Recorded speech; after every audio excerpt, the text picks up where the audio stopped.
Tonight, we travel to the North Indian Plain in the cold dawn of 5 November 1556. Hemu, the Hindu general who has captured Delhi and Agra, commands a force of war elephants and Afghan cavalry. 14-year-old Akbar watches from a distance as his regent Bairam Khan directs the Mughal army. The mist hangs low over the flat fields where Babur, Akbar's grandfather, had won an empire 30 years before. You are standing at the edge of the Panipat plain before dawn on the 5th day of November in the year 1556. The cold air moves across your face, carrying the faint sweetness of crushed sugarcane and the heavier scent of dust that has been disturbed by 50,000 marching feet. Around you, the Mughal camp stirs in darkness, and you can hear the nervous whickering of horses and the low, steady voices of soldiers checking their bowstrings against the damp. The sky above the eastern horizon shows only a thin line of grey, as though the world itself is hesitating to reveal what the day will bring. The boy King Akbar, 13 years old, and proclaimed emperor at Kalanur in the Punjab in early 1556, sits wrapped in furs some distance behind the front lines. You cannot see him clearly from where you stand, but you know he is there, just as you know that the real command of this army rests with Bairam Khan, the Khan-i-Khanan, the regent who has held effective power since the death of Humayun. Humayun, Akbar's father, fell down a staircase in his library in Delhi in January 1556, and the empire he had rebuilt from exile seemed to crumble with him. You remember, or you feel you remember, the metallic cold of that January morning at Kalanur when the Nakara drums proclaimed a new emperor, their sound carrying across the Punjab fort and into the grey fields beyond. Now, in the darkness before this battle, those same drums are silent. The regent Bairam Khan has chosen stealth and positioning over ceremony. His scouts have returned with reports that Hemu, a Hindu general who has taken the title Vikramaditya, captured Delhi from the Mughals in October, and now marches north with a large force, including war elephants and cavalry, to challenge the boy emperor's claim. You feel the ground tremble slightly, not yet from any charge, but from the distant shifting of Hemu's own elephants, their must-season aggression barely controlled by drivers who know that one wrong move means death beneath stamping feet. The creak of leather harness on war elephants reaches you across the plain, a sound like old doors opening in an empty house.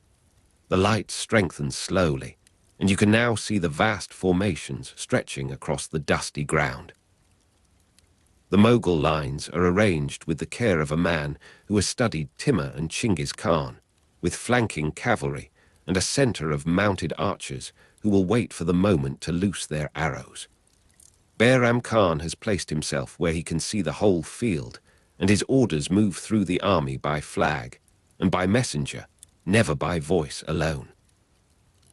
You notice the yak-tail banners of the Mughal regiments, their warmth of texture strange against the winter sky, the pale tails stirring in the faint breeze as though alive and watching. Hemu's army comes into view as the grey becomes pearl, and then the palest gold. The elephants move at the front of his formation, their painted faces terrible in the half-light, their howdahs carrying archers and musketeers who will rain death upon anyone who stands against them. Hemu himself rides the largest of these beasts, an elephant named Hawai that towers over the field like a moving fortress. You can see the flash of gold and scarlet where he sits, the self-proclaimed king who has won 22 battles and believes this will be his 23rd.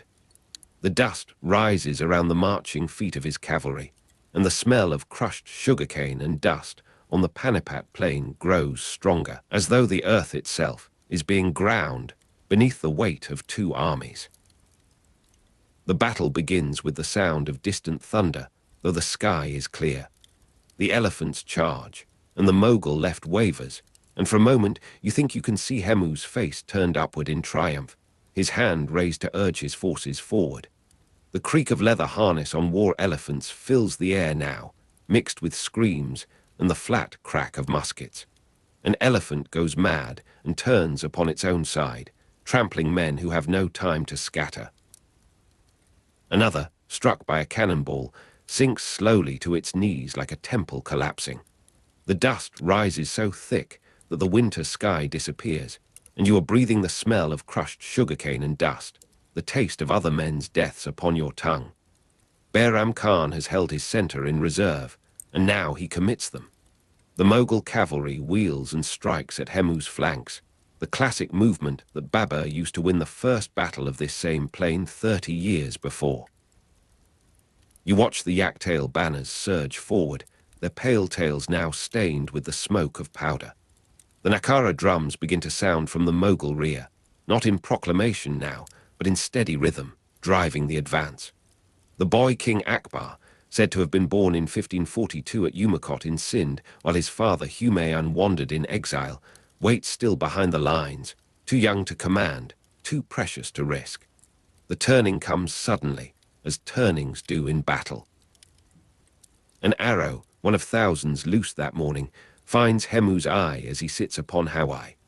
The shaft strikes through the gap in his armor, or perhaps through the visor of his helmet, and the great general falls unconscious from his elephant, tumbling from the howdah to the dust below.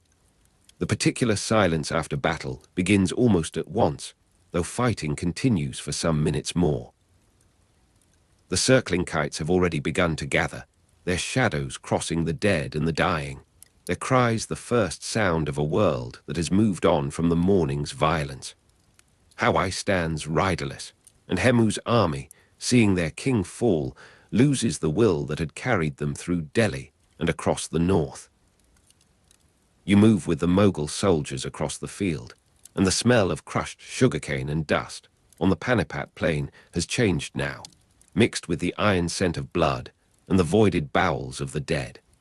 The creak of leather harness on war elephants continues from the captured beasts, their must-season aggression barely controlled by new drivers who speak a different language. Bairam Khan rides through the carnage with the calm of a man who has seen this before, who will see it again. His horse steps carefully over a body in the livery of Hemu's household guard, and he does not look down. They bring the unconscious captive to where the boy emperor waits. Hemu, also called Vikramaditya, breathes still, though the arrow stands in his eye and blood has dried upon his beard and his breastplate.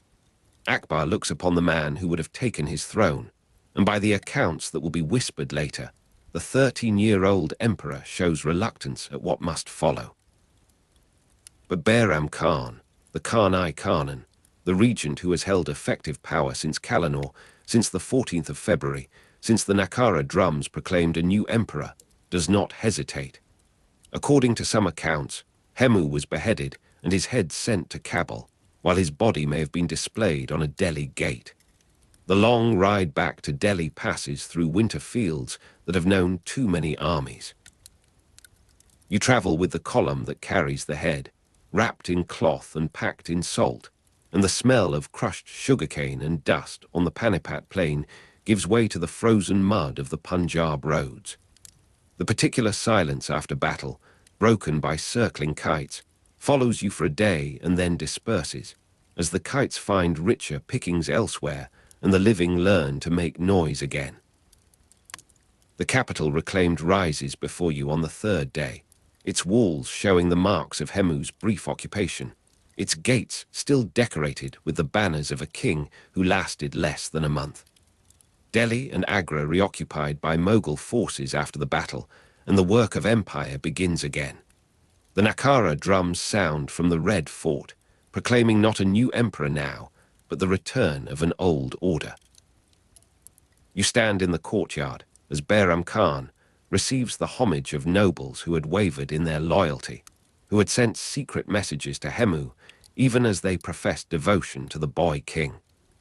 The regent consolidates control over rebellious Mughal nobles through the years that follow, 1557 and 1560, and his methods are remembered long after his name is forgotten by those who did not suffer them. In 1557, Akbar married his first wife, Ruqayya Sultan Begum, the daughter of his regent Bairam Khan's uncle, a union that strengthened political ties between the emperor and his regent. The same year, Bairam Khan defeated the rebellion of Sikandar Shah Suri in the Punjab, ending the last serious challenge from the Afghan dynasty that Humayun had struggled so long to overthrow.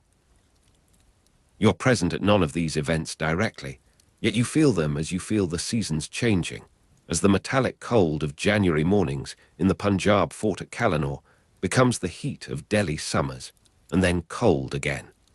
The warmth of yak-tail banners against winter sky marks the passage of campaigns, the gathering and dispersing of armies across the northern plain.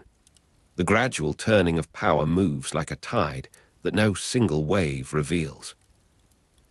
Akbar began gradual assertion of personal rule from 1560, aged 17, no longer the child who watched from behind the lines at Panipat. You sense this in small things. The emperor's voice in council, his choice of companions, his questions that are no longer questions, but statements dressed in humility.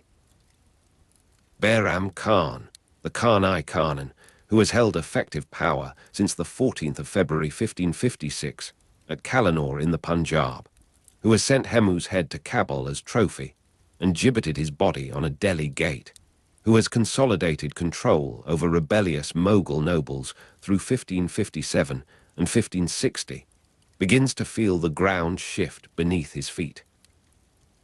The hunt near Mathura in March of 1560 provides the setting, and the method is characteristically Mughal in its combination of violence and courtesy. You are riding with the imperial party, the dust rising around the horses, the warmth of the afternoon sun falling upon your shoulders. The hunt has been good, or at least long, and the party rests in a clearing when Akbar removes Bairam Khan from power.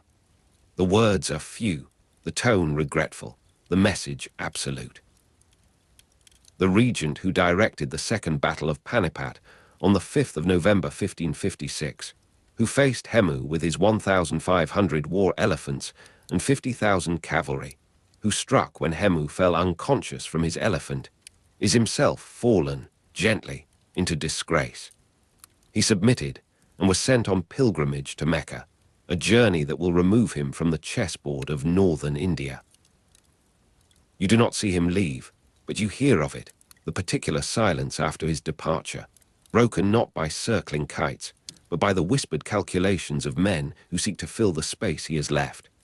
The Nakara drums sound from the Red Fort, and their rhythm seems unchanged, though every listener knows that a different hand now controls the drummer. Bairam Khan murdered near Ahmedabad by an Afghan rival in January 1561, and the news reaches Delhi in the coldest part of the year. The man who sent Hemu's head to Kabul as trophy dies by a blade in the dark, his pilgrimage uncompleted, his body left where it falls for the authorities to find or ignore. The metallic cold of January mornings in the Punjab fort at Kallanur seems to extend across the whole subcontinent, and you feel it in your bones as you stand in the Delhi court, watching the new arrangements of power settle into place. Akbar's foster mother Maham Anga and her son Adam Khan briefly dominated court in the years 1560 and 1561, filling the vacuum that Bairam Khan's departure created. You see them now in the imperial apartments, the mother watchful, the son arrogant with the arrogance of a man who has risen too quickly to learn caution. The warmth of yak-tail banners against winter sky seems colder in their presence, the colours less vivid, as though the court itself has entered a season of waiting. The Nakara drums continue their proclamation, but the name they celebrate is spoken with a different emphasis, a reminder that the emperor is still young and still surrounded by those who would command in his name. The terrible fall of Adam Khan from the terrace comes in 1561, and you are close enough to hear if not to see. Adam Khan murdered Akbar's vizier Ataga Khan in that year, striking him down in the very chambers of government, and the emperor's response carries the weight of accumulated grievance. Akbar threw Adam Khan from a terrace twice to ensure death, the first fall proving insufficient for the punishment required, and the second completing what justice demanded. You feel the particular silence after the second impact, broken not by circling kites, but by the held breath of witnesses who understand that a new order has been asserted. The boy born on the 15th of October 1542 at Umakot in Sindh, while his father Humayun was in exile, the boy proclaimed emperor on the 14th of February 1556 at Kalanur in the Punjab, aged 13. The boy who watched from behind the lines as Bairam Khan directed the Second Battle of Panipat on the 5th of November 1556, has become a man who kills with his own hands. The evening light falls soft across the terrace where Adam Khan fell. You stand there now, and the stone is clean or clean enough, and the air carries only the ordinary sense of a palace in summer. The smell of crushed sugarcane and dust on the Panipat plain belongs to another time, another self, the one who watched Hemu's elephant Hawaii tower over the field until the arrow found his eye. The creak of leather harness on war elephants, their must-season aggression barely controlled, echoes only in memory, and the memory itself grows distant, like the sound of Nakara drums heard from far away. Akbar assumed full personal rule by 1562, aged 20, and the regencies and the foster mothers and the violent uncles have all passed into the history that he will now write himself. The warmth of yak-tail banners against winter sky stirs faintly in a breeze you cannot feel, and the particular silence after battle, broken by circling kites, settles into the silence of a court at peace, or at least at rest. You move through the corridors now, and the light is different, softer, the lamps lit though it is not yet full dark. The stone beneath your feet is smooth with the passage of many years, and your shadow stretches long before you, thin and insubstantial as the histories that have been spoken here. Somewhere a door closes, and the sound is final, or seems final, and you find yourself in a chamber where the air is still, and the curtains do not move. The evening has come, and with it the slow descent into the hours that belong to sleep, to dreams, to the quiet turning of the mind upon itself. The story continues, but your part in it grows gentle now, the words spreading wider apart, the spaces between them filling with the hush of a palace, settling into night. The dawn breaks pale over the winter camp at Sampar, and you are standing at the edge of the encampment where the Rajput delegation has made its tents. Raja Barmal of Amber has ridden through the cold night to reach this place, his horses lathered, and his gifts wrapped in cloth of gold, and the date is already fixed in the imperial record as the 6th day of February in the year 1562.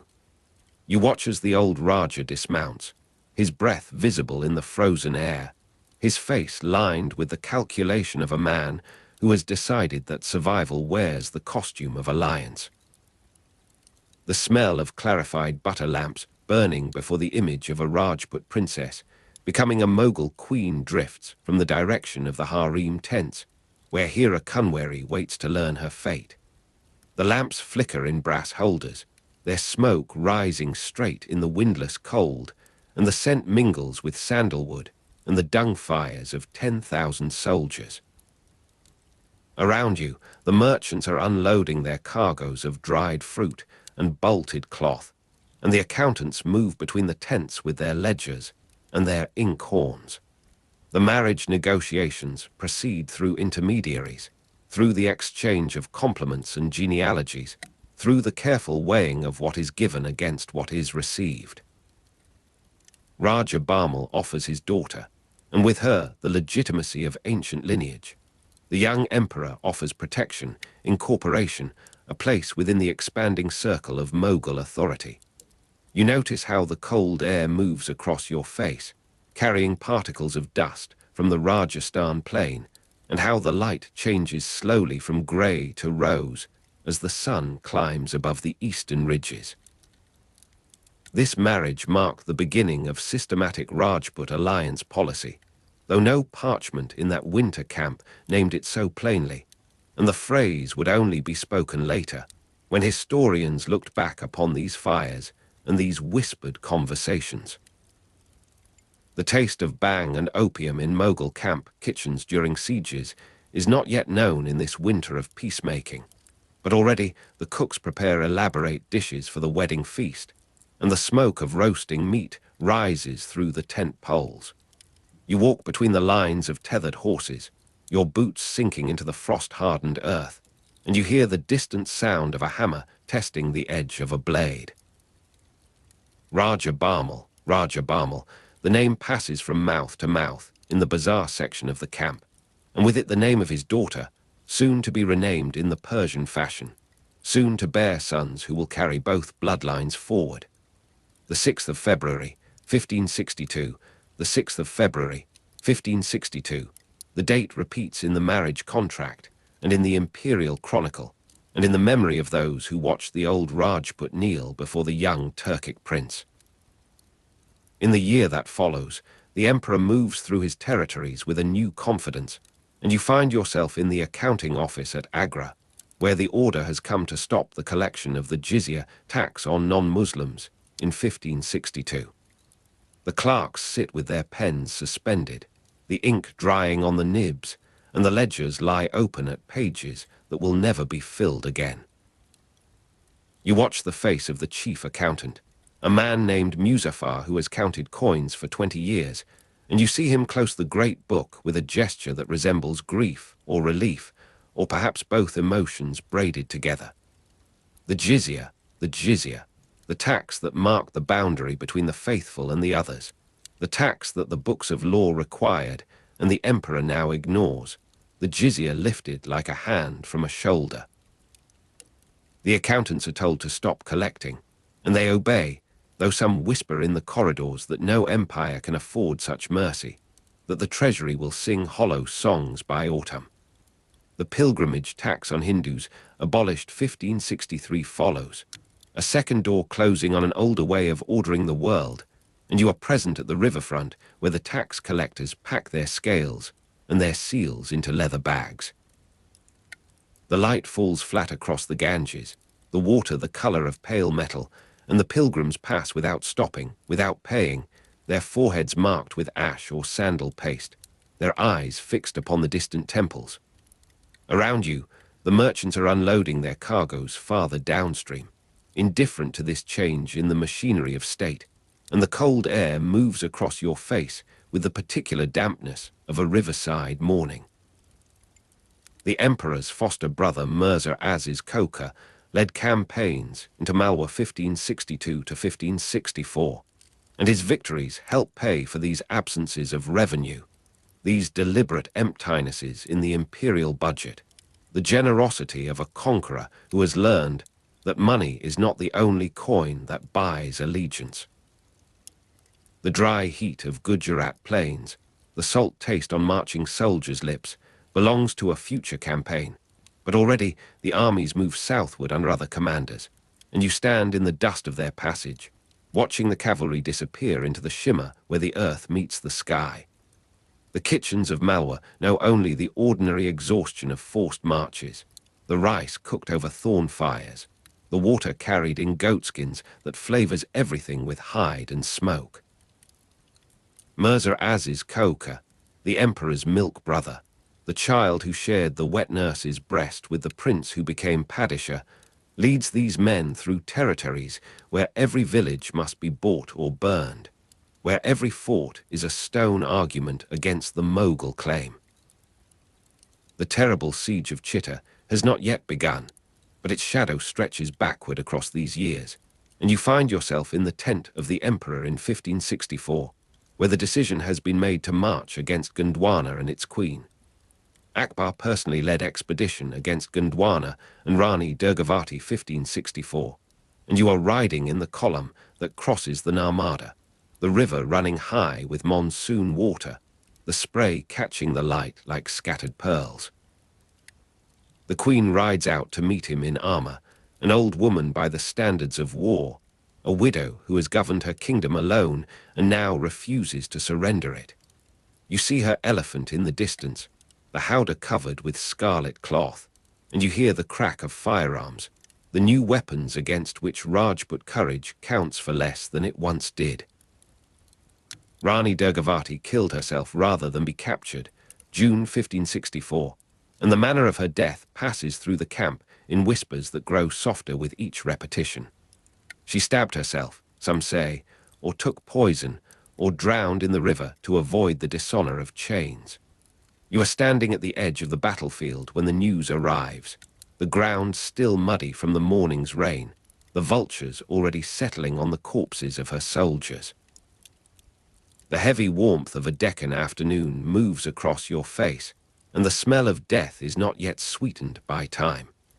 The emperor receives the report without visible emotion, and the campaign continues, the forts falling one by one, the Gond kingdom passing into the ledger of conquest.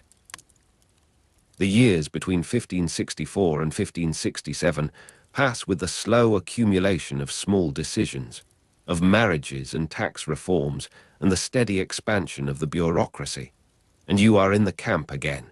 But now it is autumn, and the target is Chittorgarh, the greatest fort of Muir, the stone crown that has defied every conqueror who approached it. The siege of Chittorgarh 1567 to 1568 begins with the digging of trenches, the establishment of lines that will hold for months, and you walk through the camp at night. The taste of bhang and opium in Mughal camp kitchens during sieges now familiar on your tongue, the smoke of the drug hanging in the tent where the emperor studies maps by lamplight.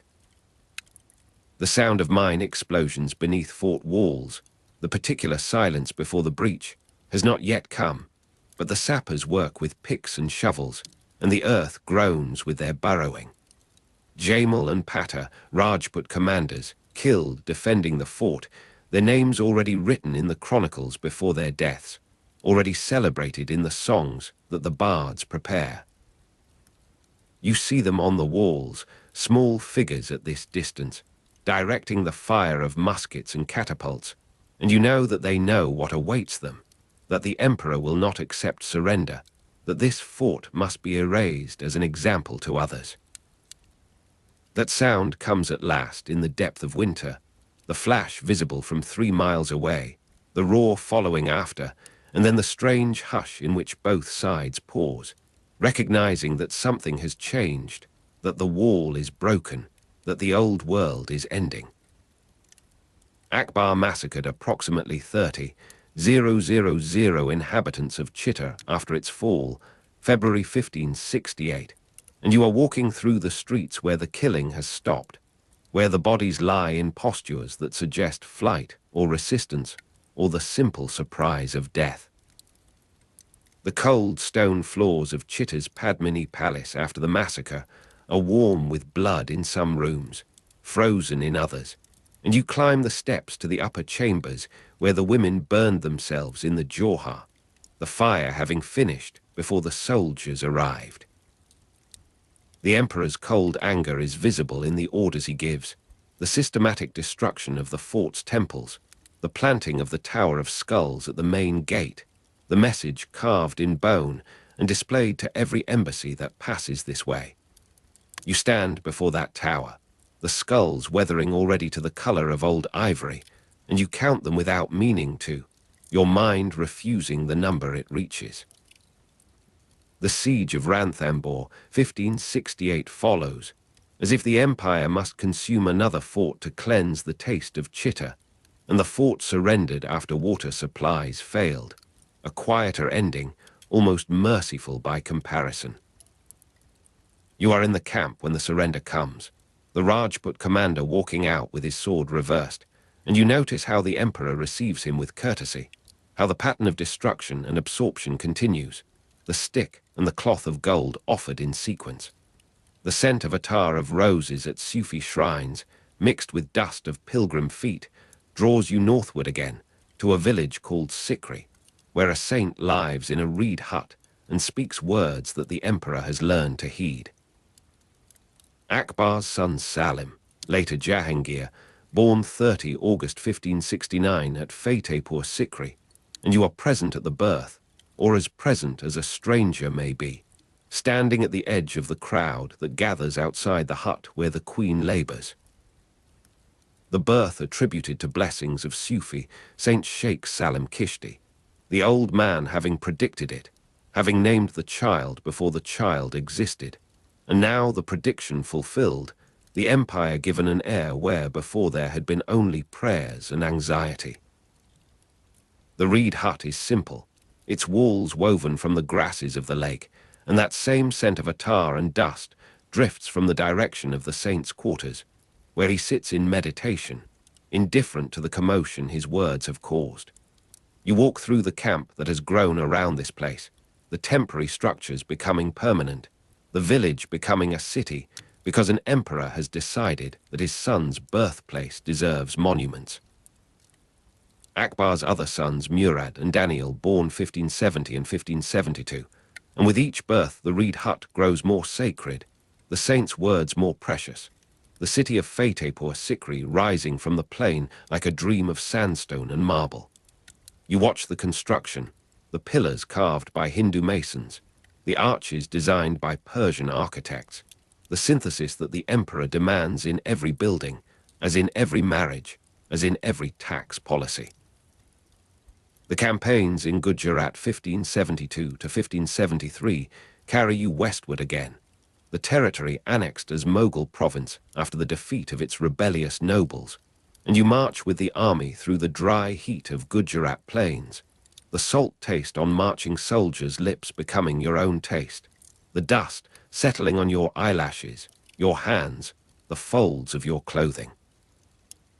The emperor rides at the center of the column, and you see him sometimes, a figure in white, almost indistinguishable from his attendants, except for the quality of the space around him, the way others orient themselves toward his presence. Akbar made his famous walk from Ahmedabad to Ajmer to pray at Muinuddin Kishti's Dargah, 1573, and you are among the soldiers who watch him set out, barefoot, the royal feet already blistered by noon of the first day, the imperial body reduced to the condition of a pilgrim. The long barefoot walk through Rajasthan, the dust on royal feet, continues for days, the emperor refusing horses, refusing palanquins, refusing every accommodation that his rank would normally command. You march behind him, your own boots heavy with dust, and you watch the blisters form, break, form again, the blood staining the white cloth of his simple garment. You are standing at the edge of the crowd when he reaches Ajmer, the tomb of the saint before him, the sun setting behind the Aravalli hills, and you see him kneel, the dust on royal feet now washed by his own tears, or sweat, or the water that attendants pour over his limbs. The expedition to Bengal 1574 to 1576 occupies the years that follow, Daud Khan Karani defeated and executed, the eastern provinces brought within the Mughal system after decades of resistance. You are on the boat that carries the army down the Ganges, the river wide and slow, the banks lined with mangrove and village, and the sound of mine explosions beneath fort walls, the particular silence before the breach, echoes in your memory from other campaigns, though Bengal's forts fall more often to starvation than to mining.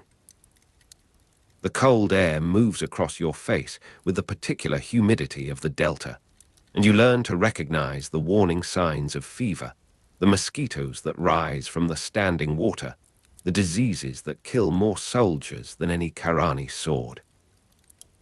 Kashmir annexed 1586 after campaign by Bhagwant Das and Shah Quli Khan, and you are in the high mountains, the air thin and sharp, the passes blocked with snow until midsummer, the valleys green with a green that seems impossible after the rock and ice of the ascent. You ride with the column that enters Srinagar, the lake spreading before you, the houseboats motionless on its surface, the mountains reflected in its stillness. Sindh conquered 1591, Balochistan and Kandahar brought under influence, the western frontier secured by diplomacy as much as by war, and you are in the desert again, the dry heat of Gujarat plains, the salt taste on marching soldiers' lips, but now intensified, extended, the horizon empty of everything but heat shimmer and the occasional dust devil. The camel caravans pass with their loads of salt and dried fish, and the forts of the Indus Valley stand empty or occupied according to the latest messenger, the latest shift in the balance of power. You watch the negotiations from a distance, the gifts exchanged, the oaths sworn, the gradual extension of Mughal concern into territories that Babur never saw, that Humayun never claimed. The Deccan campaigns began 1599 to 1600, the old emperor carried in a palanquin, and you are present at this transformation. The warrior who walked barefoot to Ajmer, now unable to ride, his body heavy with years and with the disease that will eventually kill him. Ahmednagar besieged, Chand Bibai defended briefly, the Queen Regent who tried to save what could not be saved, who negotiated a treaty, and was murdered by her own soldiers for the crime of moderation. You stand in the camp outside the walls, the taste of bhang and opium in Mughal camp kitchens during sieges familiar again after years of palace life. The old routines of war resumed as if no time has passed. The last great southern campaign continues into the years of the new century, and you march with the army that moves through territories unknown to the Mughal chronicles, the languages changing, the crops in the fields unfamiliar, the Godavari River marking a southern boundary that the empire has never before approached. Akbar's empire at death extended from Afghanistan to the Godavari River, Kashmir to the Deccan, and you are present at the measurement of this achievement, the surveyors with their chains and their astrolabes, the clerks who write the boundaries into books that will outlast the boundaries themselves. The warmth of a Deccan evening moves across your face, the stars appearing in a sky that seems larger than the sky of the north, the space between them filled with the hush of a palace settling into night, or a camp, or the single reed hut where a saint once predicted the birth of a son. That scent of attar and dust returns you to Fatehpur Sikri, the city already half abandoned, the wells too salty, the buildings too grand for the village that remains. You walk through the courtyards where the emperor once held audience, the stone still warm from the day's heat, the shadows long and blue in the twilight. You find yourself at last in the chamber where the air is still, where the curtains do not move, where the evening has come and with it the slow descent into the hours that belong to sleep.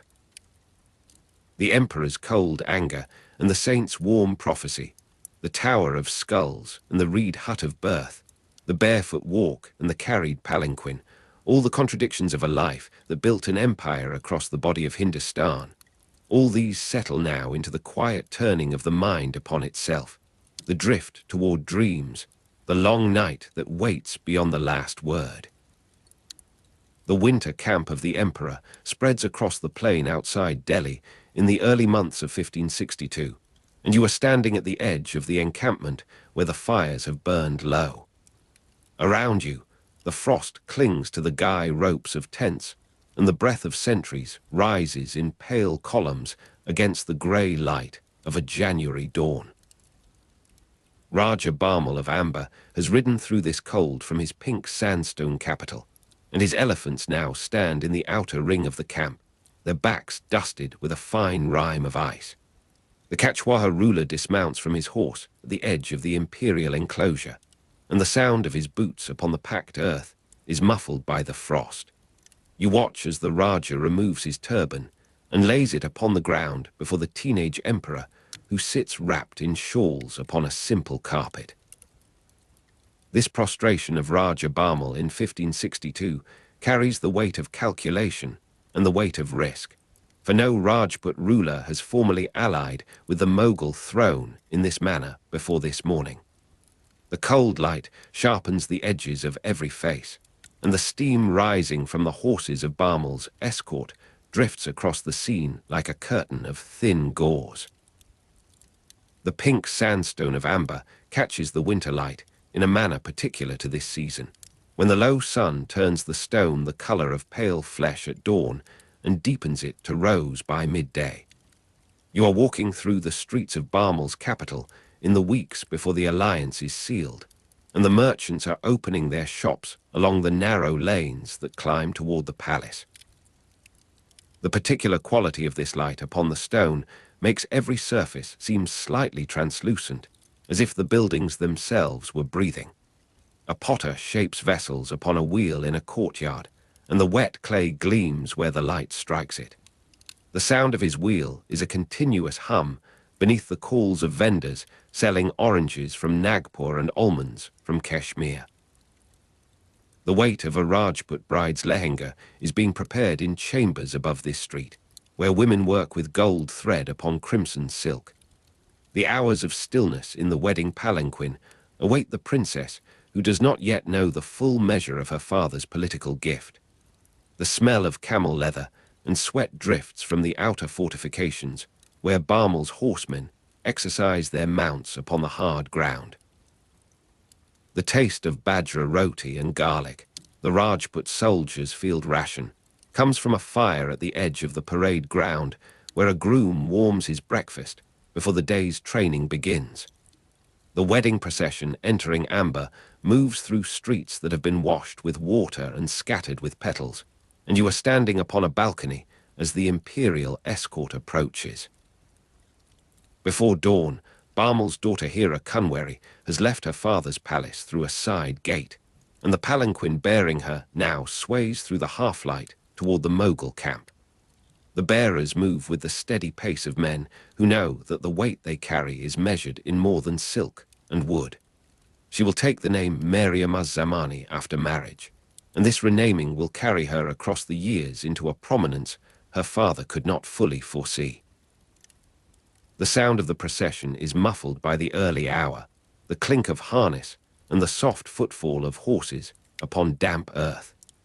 The sky lightens from black to indigo to the particular grey that precedes the winter sun, and the cold air moves across your face with the freshness of a new day that is also a new era.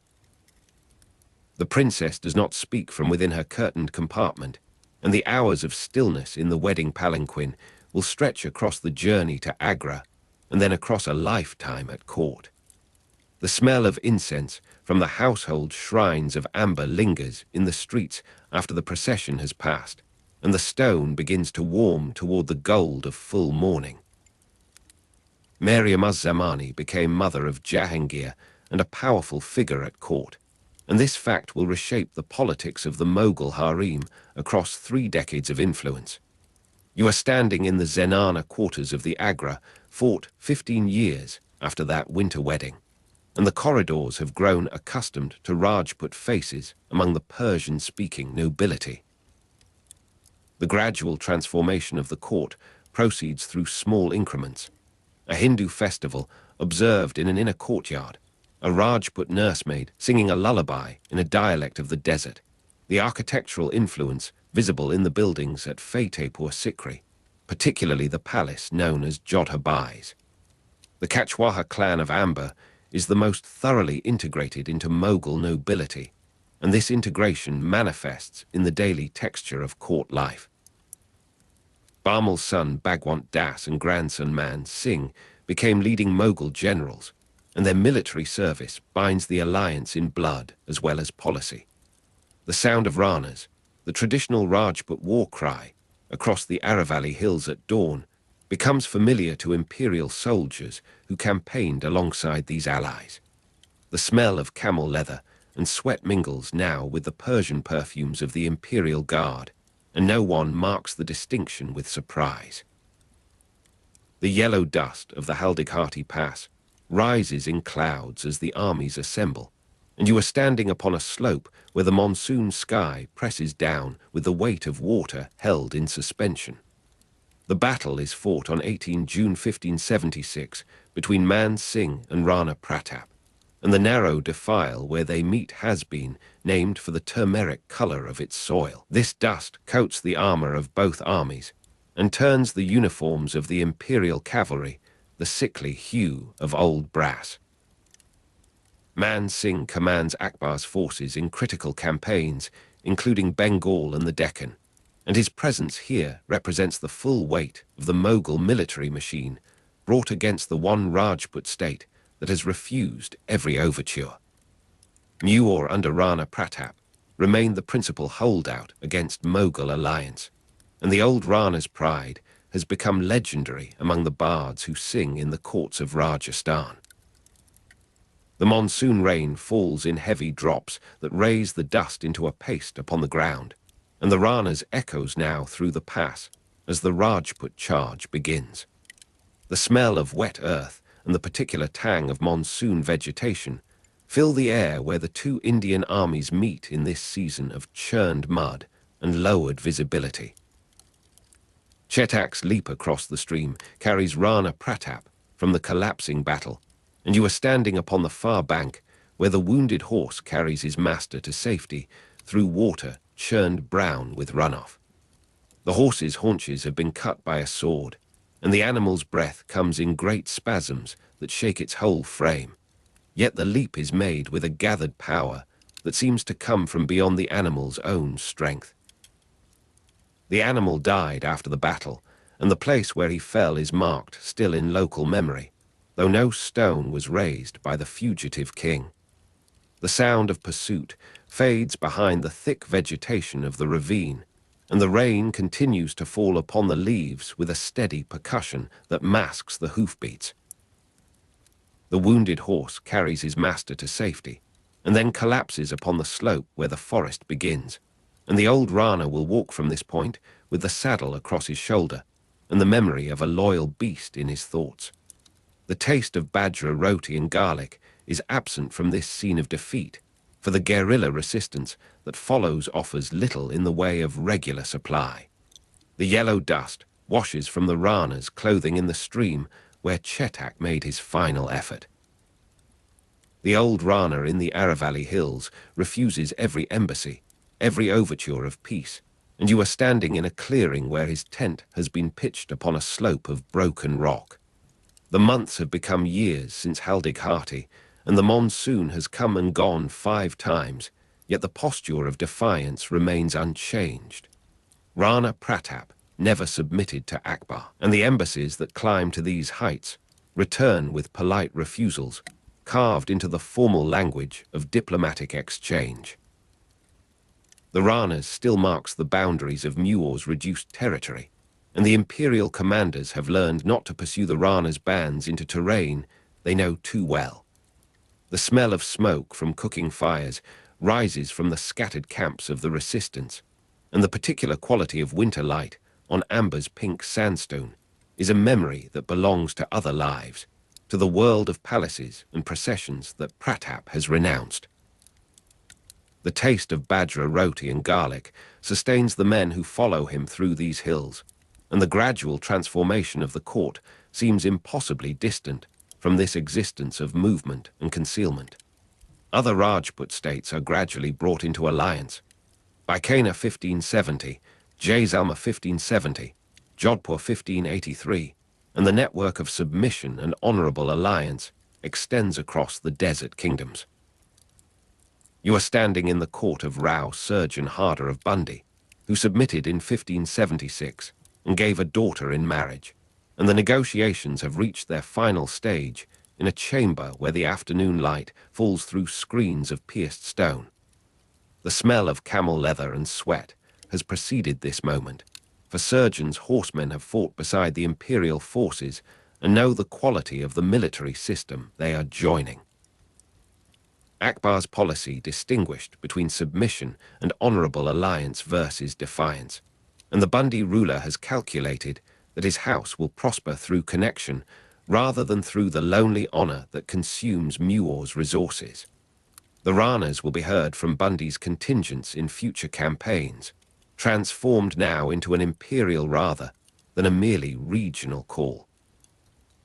The particular quality of winter light on amber's pink sandstone has become a standard against which other Rajput palaces measure their own beauty, and surgeons' architects will borrow from this model in the additions they make to their own capital.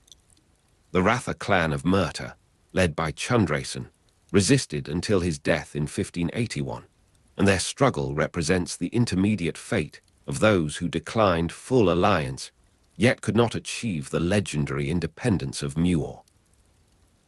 You are riding through the territory of Merta in Marwar, annexed in 1562, and the land bears the marks of 2 decades of contested control. Merta's ruler Rao Jamal died defending Chitta against the earlier siege, and his sacrifice is recalled in songs that the women sing at the wells while drawing water for the evening meal.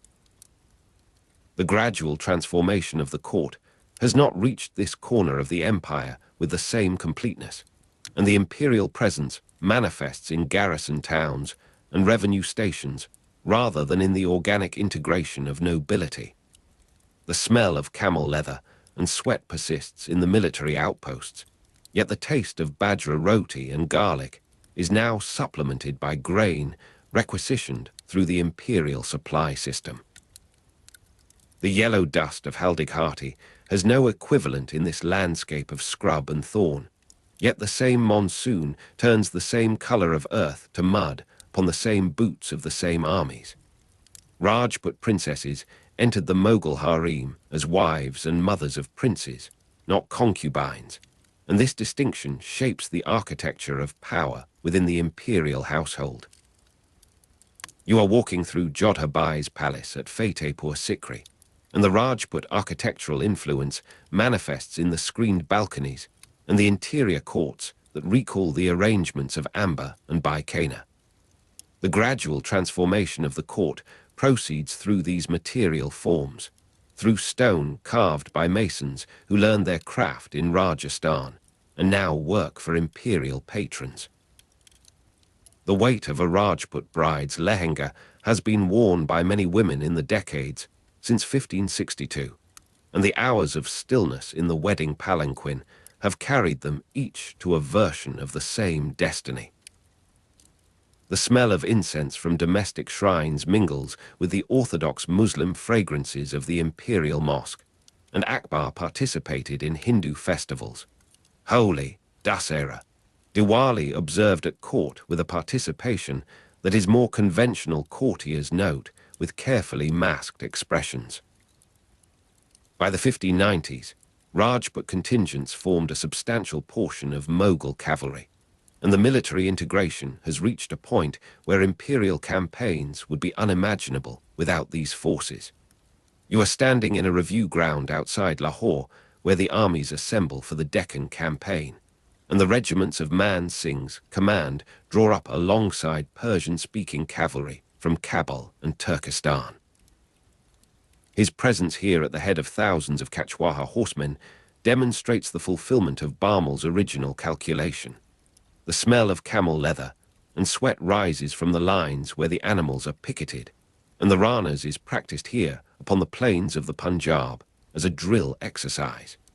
The taste of bajra roti and garlic is supplemented now by the imperial commissariat, yet the preference for this simple food persists among the veterans who remember earlier campaigns. The alliance system created hereditary ties binding Rajput and Mughal elites, and these ties extend across the generations in a web that no single decision could have fully predicted. You are standing in a chamber of the Agra fort where a young prince of mixed heritage receives instruction in Persian verse and Rajput horsemanship from tutors of both traditions. The gradual transformation of the court has produced this figure, who will move through the world with a confidence drawn from both sides of his inheritance. Rajput nobles were permitted to maintain their religious practices and build temples, and the sound of conch shells from a household shrine mingles with the call to prayer from the imperial mosque in the hours of early morning. The yellow dust of Haldighati has settled into the chronicles as a moment of decisive confrontation, yet the longer story is one of gradual absorption and mutual adaptation. The old Rana in the Aravalli Hills, refusing every embassy, every overture of peace, remains a figure of tragic persistence, yet even his son Amar Singh submitted in 1614 under Jahangir, and this eventual capitulation confirms the pattern that the alliance system was designed to produce. The evening light falls upon a court where Rajput faces among the Persian-speaking nobility have become an ordinary sight, and you are walking through the gardens where the celebration of Holi has begun. Akbar participated in Hindu festivals with a regularity that has removed the novelty from these occasions. The smell of coloured powder and the sound of drums fill the air where the emperor and his Rajput commanders exchange the traditional embraces of the spring festival. The night settles upon the capital, and the Ranas belongs to a distant frontier where the last resistance continues in the imagination of bards and the memory of old soldiers. You are standing upon a roof where the stars emerge in the clarity of the dry season, and the constellations that guided the caravans of Bairam's embassy still turn in their accustomed courses. The taste of bajra roti and garlic has been replaced in the imperial kitchens by more elaborate preparations, yet the preference for this simple food persists among those who claim authenticity through austerity. The yellow dust of Haldighati has become a pigment in the paintings that illustrate the chronicles, a colour applied by brush to paper in the quiet of ateliers far from any battlefield. The fire in the chamber burns low, and the shadows lengthen upon the walls where the narrative has traced its path through alliance and battle, through marriage and resistance, through the cold winter light of 1562 and the monsoon mud of 1576. You are standing at the edge of sleep, where the facts dissolve into the texture of dreams, and the names repeat themselves with the gentle persistence of waves upon a shore.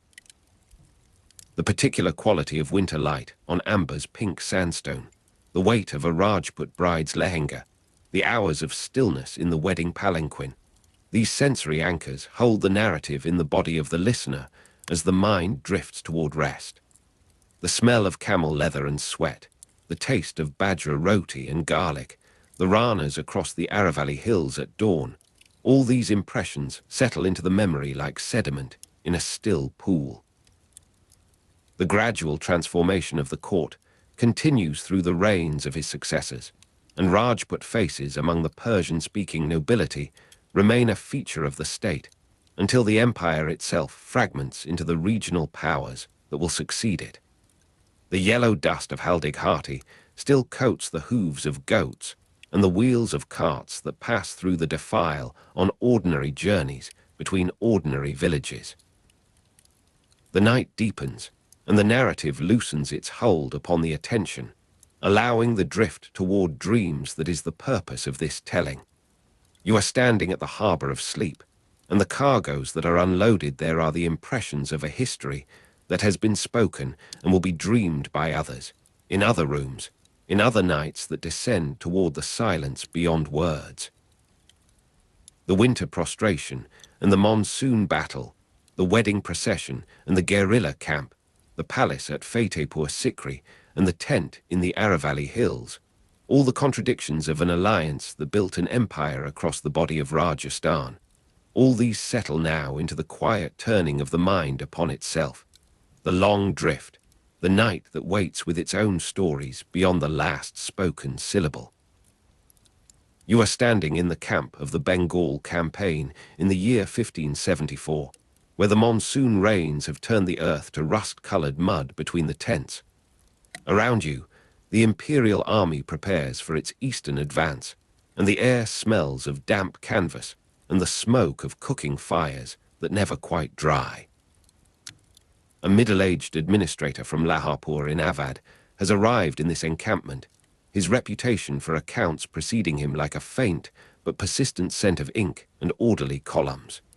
You do not see him at first, but you hear the murmur of clerks who speak of Todar Mal, who served under Sher Shah Suri before the Wheel of Fortune returned the Mughals to Delhi, and who now seeks service under the young Emperor Akbar. The rain falls softly on the leather flaps of the tent where he waits, his fingers stained with the dust of old ledgers, his eyes accustomed to the patient reading of what land yields and what men owe. The morning light comes pale and diffused through layers of monsoon cloud, and the camp begins its slow movement. You are walking between rows of pack animals whose harnesses creak with each shifting step, and somewhere ahead, the measuring chains of the surveyors lie coiled in brass loops inside wooden boxes.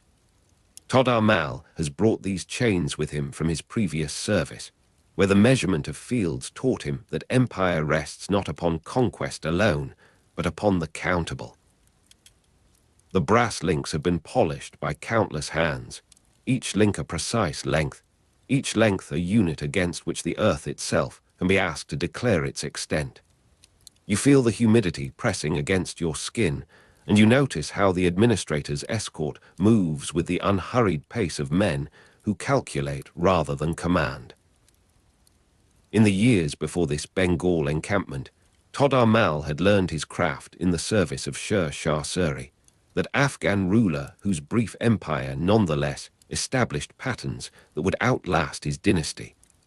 You are standing now in the fields of Gujarat, where the measuring chains stretch across the black cotton soil in the dry months after the monsoon has passed. The surveyor's pace is deliberate, each step measured against the chain's length, each length recorded in the memory of the Kanungo who walks behind with his beads and his tablets. The sun beats upon the brass where it lies against the hard earth, and the clink of the links marks the rhythm of an empire being translated into numbers. Around you, the fields extend toward a horizon shimmering with heat, and the particular green of standing wheat in February catches your eye when the assessment officers arrive with their chains and their questions. The smell of wet monsoon soil rises from a test pit where a surveyor kneels to test for fertility classification. You are watching him press the earth between his fingers, noting its color, its grit, its capacity to hold moisture through the dry months. This soil will be classed among the grades that determine what it owes, and the classification will follow the same principles whether the field lies in Gujarat or in Bengal or in the plains of the Punjab. The Darsala system, which Todar Mal will introduce in the years around 1580, depends upon this patient groundwork, this willingness to kneel in the mud and read the earth's capacity. The surveyor wipes his fingers on his cotton cloth, and the smell of the soil remains with him as he rises to record his judgment. You are seated in the shade of a village tree, where the patwari performs his morning calculation with account beads that click against each other in a rhythm as regular as breathing. The morning light filters through the leaves in moving patterns across his fingers, and the sound of the beads marks the passage of numbers into order. Around you, the village awakens to its daily labor, but the accountant's work precedes all labor, establishing what the labor owes and what it may keep. The Kanungo will collect these figures, and the figures will travel upward through the Pargana and the Sarkar to the Subba, the province, where they will join the vast accumulation that makes an empire knowable. The scratch of reed pens on paper in the revenue office awaits these numbers, and the smell of ink and dust will receive them into the permanent record. The years have passed since the Bengal campaign, and you are standing now in the Imperial Council at Fatehpur Sikri, where the air is cool with the stone of the buildings and the water that moves through channels in the floor. It is the year 1582, and Todar Mal has been appointed Diwan-i Ashraf, the finance minister, his rise from the Bengal campaign complete. Before him, on the low table lie his 10-year price tables, the accumulation of a decade's patient recording of what grain costs in each season, in each region, under each condition of rain or drought.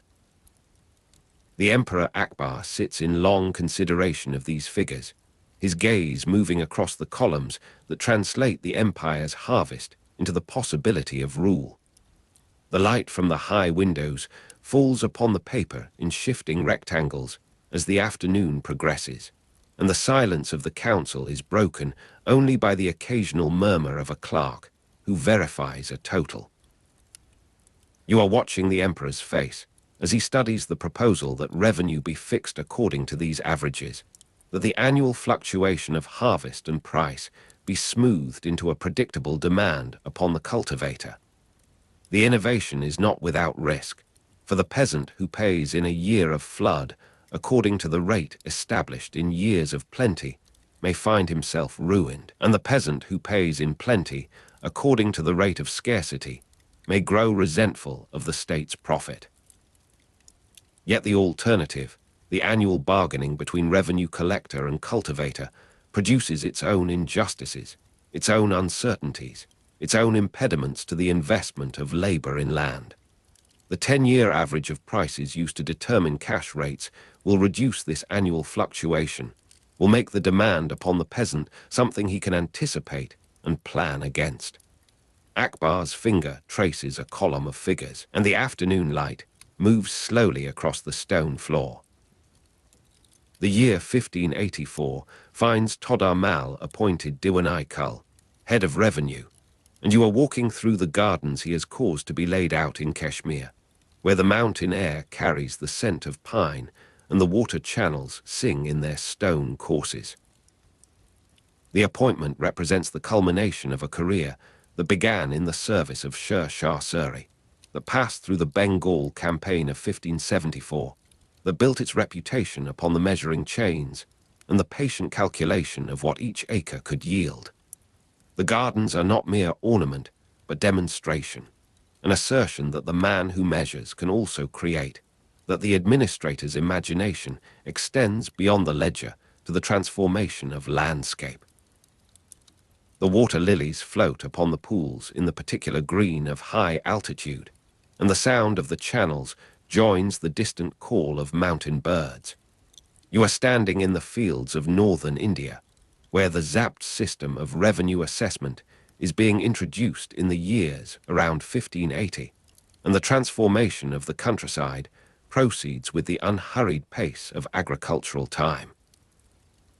The system is based upon measurement of land, upon classification by fertility, upon fixed rates per crop that translate the earth's varying capacity into a uniform language of obligation. The revenue rates are set at approximately 1/3 of average produce, a proportion that leaves the cultivator enough to survive and enough to invest, that takes from him enough to sustain the apparatus of empire without driving him toward flight or rebellion. The payment is accepted in cash rather than kind, and this simple change facilitates the market integration of regions that previously traded only in the surplus of their granaries. The weight of copper dam coins in the cloth bag marks the farmer's annual payment as he stands before the revenue collector in the Pargana office. You are watching him count the coins from the bag onto the wooden table, each coin bearing the stamp of imperial authority, each coin a fragment of the harvest translated into universal exchange. The bag itself is worn at the corners from previous years' journeys, and the farmer's fingers know its texture as they know the texture of his own plough. Around him, other cultivators wait with their own bags, their own calculations, their own anxieties about whether the season's yield has matched the season's need. The collector's scales verify the weight, and the scratch of reed pens on paper records the completion of this annual ritual. Todar Mal's system builds upon earlier experiments in Gujarat and Bengal provinces, and you are walking through the Gujarat fields where the first trials established the patterns that would become imperial standard. The measuring chains stretch across the black cotton soil, and the surveyor's pace marks the rhythm of an empire learning to count itself. The brass links clink against the hard earth, and the sound joins the broader music of transformation. Cash replacing grain, markets replacing storehouses, the ledger book replacing the memory of the village elder as the authoritative record of what is owed. The particular green of standing wheat in February catches your eye when the assessment officers arrive, their chains and their tablets announcing the regular return of imperial attention. The standardized weights and measures introduced across the empire reach even to this Gujarat village, and you are standing in the market where the grain dealer verifies his scales against the imperial standard. The old local measures, variable from village to village, from caste to caste, from season to season, are gradually displaced by the uniform demand of a state that must compare what it takes from the Punjab with what it takes from the Deccan. The dealer's weights bear the mark of imperial inspection, and his customers learn to read this mark as they learn to read the new coins that replace the old barter. The market smells of grain dust and the sweat of labor, and the sound of bargaining proceeds in terms that the empire can record and aggregate. The revenue administration, separated from military and judicial functions, creates a new kind of official, and you are watching him at work in the Sarkar headquarters, where the scratch of reed pens on paper forms a continuous undertone to the day's business. This official collects, but does not command, measures, but does not judge, records, but does not punish. His separation from the military function protects the cultivator from the arbitrary exactions of armed men, and his separation from the judicial function protects the record from the distortions of local power. The smell of ink and dust pervades his chamber, and the account beads click in the morning calculation as the patwari under the village tree transmits his figures upward through the hierarchy of Pargana and Sarkar and Subba. The Subbas, the provinces, are divided into Sarkars, then Parganas, then villages for assessment, and you are traveling this hierarchy in reverse, descending from the imperial capital to the smallest unit of cultivation. At each level, the figures aggregate and simplify, the particularity of individual fields translated into the generality of regional averages. The village headmen and accountants, the patwari and the kanungo, are incorporated into the state system, their local knowledge made instrumental to imperial extraction. You are standing under the village tree where the patwari performs his morning calculation, the sound of account beads clicking in the shade, his authority now deriving from the empire he serves as much as from the community he records.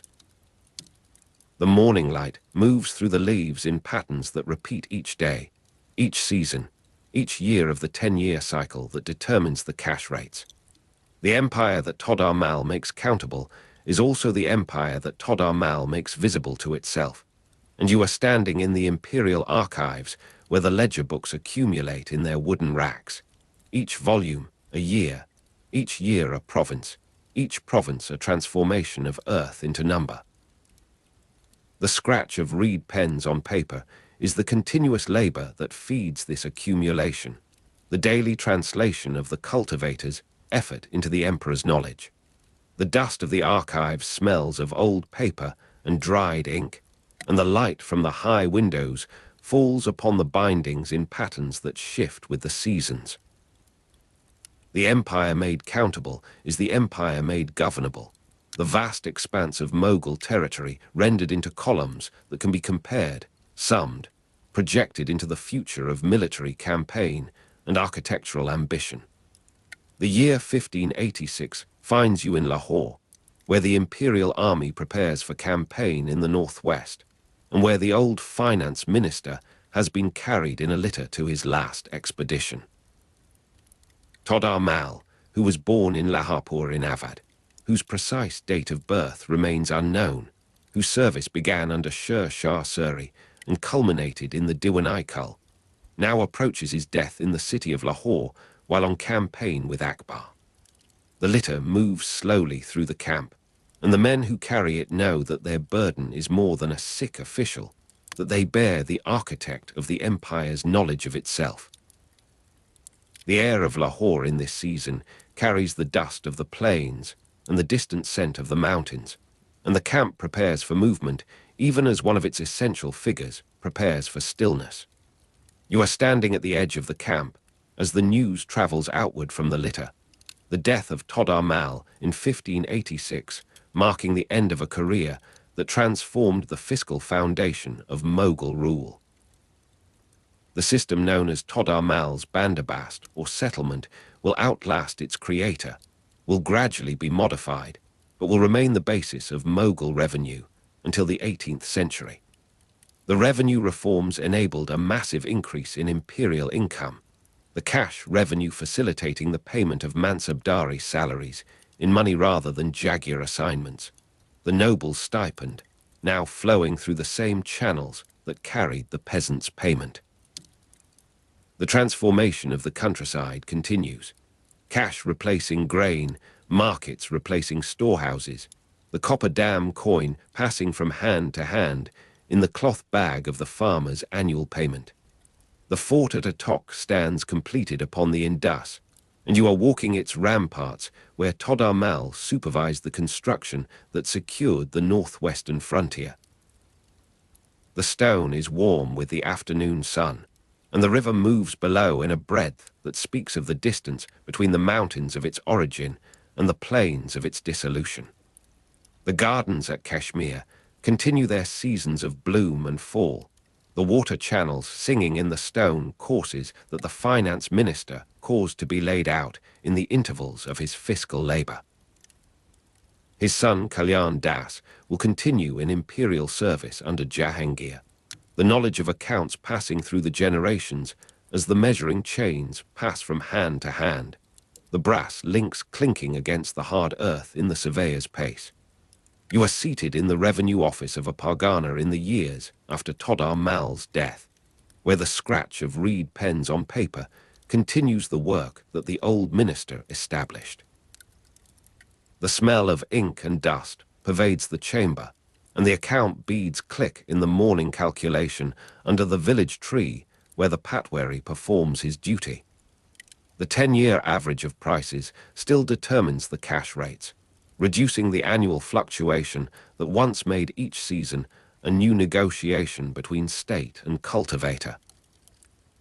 The particular green of standing wheat in February still announces the arrival of the assessment officers with their chains and their questions, and the weight of copper dam coins in the cloth bag still marks the farmer's annual payment as he stands before the collector's scales. The gradual transformation of the countryside extends across the decades, and you are walking through a market where the grain that was once stored in the village granary now moves toward distant cities in exchange for coins that will pay the imperial demand. The market integration facilitated by cash payment creates new dependencies and new opportunities. The cultivator who once fed himself and his lord, now feeding a network of exchange that extends to the edges of the empire. The smell of grain dust and the sweat of labor pervades the market, and the sound of bargaining proceeds in the standardized weights and measures that make comparison possible across the suburbs, the provinces, the vast extent of Mughal territory. You are standing in the imperial archives in a later generation, where the ledger books of Todar Mal's system continue to accumulate in their wooden racks. The empire made countable has become the empire made habitual, the annual rhythm of assessment and collection so established that few remember the innovation it once represented. The Zabt system gradually modified, but remained the basis of Mughal revenue until the 18th century, its principles surviving even the decline of the political order they sustained. The night settles over the Pargana office where the last calculations of the day are completed, and the scratch of reed pens on paper slows into silence. You are walking through the village as the lamps are extinguished, the account beads put away in their cloth wrapping, the patwari's morning calculation completed until the dawn returns. The sound of the surveyor's chains is distant now, a memory in the brass links that lie coiled in their wooden boxes, waiting for the season when the fields must be measured again. The particular green of standing wheat in February belongs to the future, to the cycle that repeats without urgency, that permits the long drift, the quiet turning of the mind upon itself. The monsoon rain falls softly upon the roof of the archive, where the empire's knowledge of itself sleeps in its volumes, and the smell of wet soil rises from the courtyard where the dust of old paper meets the moisture of the season. You are standing at the threshold, neither inside the accumulation of ledgers, nor fully outside in the rain that falls without distinction upon the measured fields and the unmeasured wilderness. the weight of copper dam coins in the cloth bag, the farmer's annual payment, the transformation of harvest into the possibility of rule, all these continue in their rhythm as the night deepens toward the silence beyond words.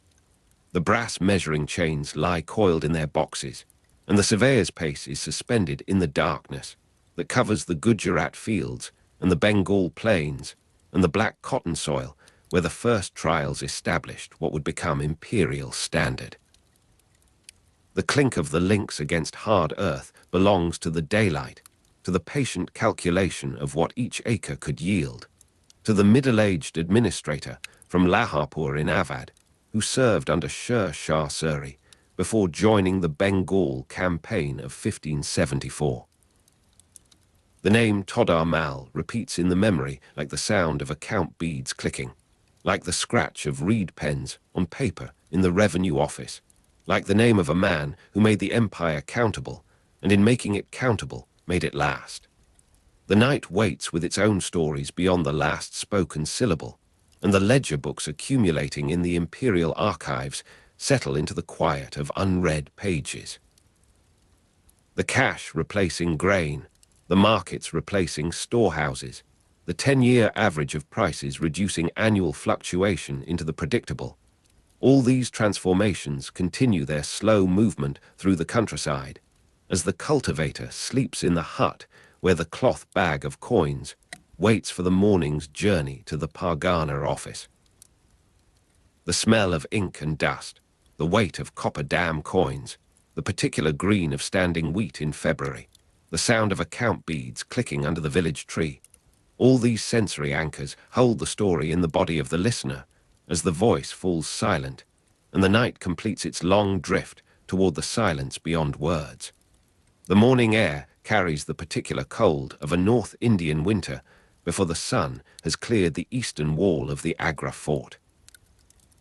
You are standing among hundreds of men arranged in rows that stretch across the broad courtyard, each positioned according to a rank the emperor holds in his mind.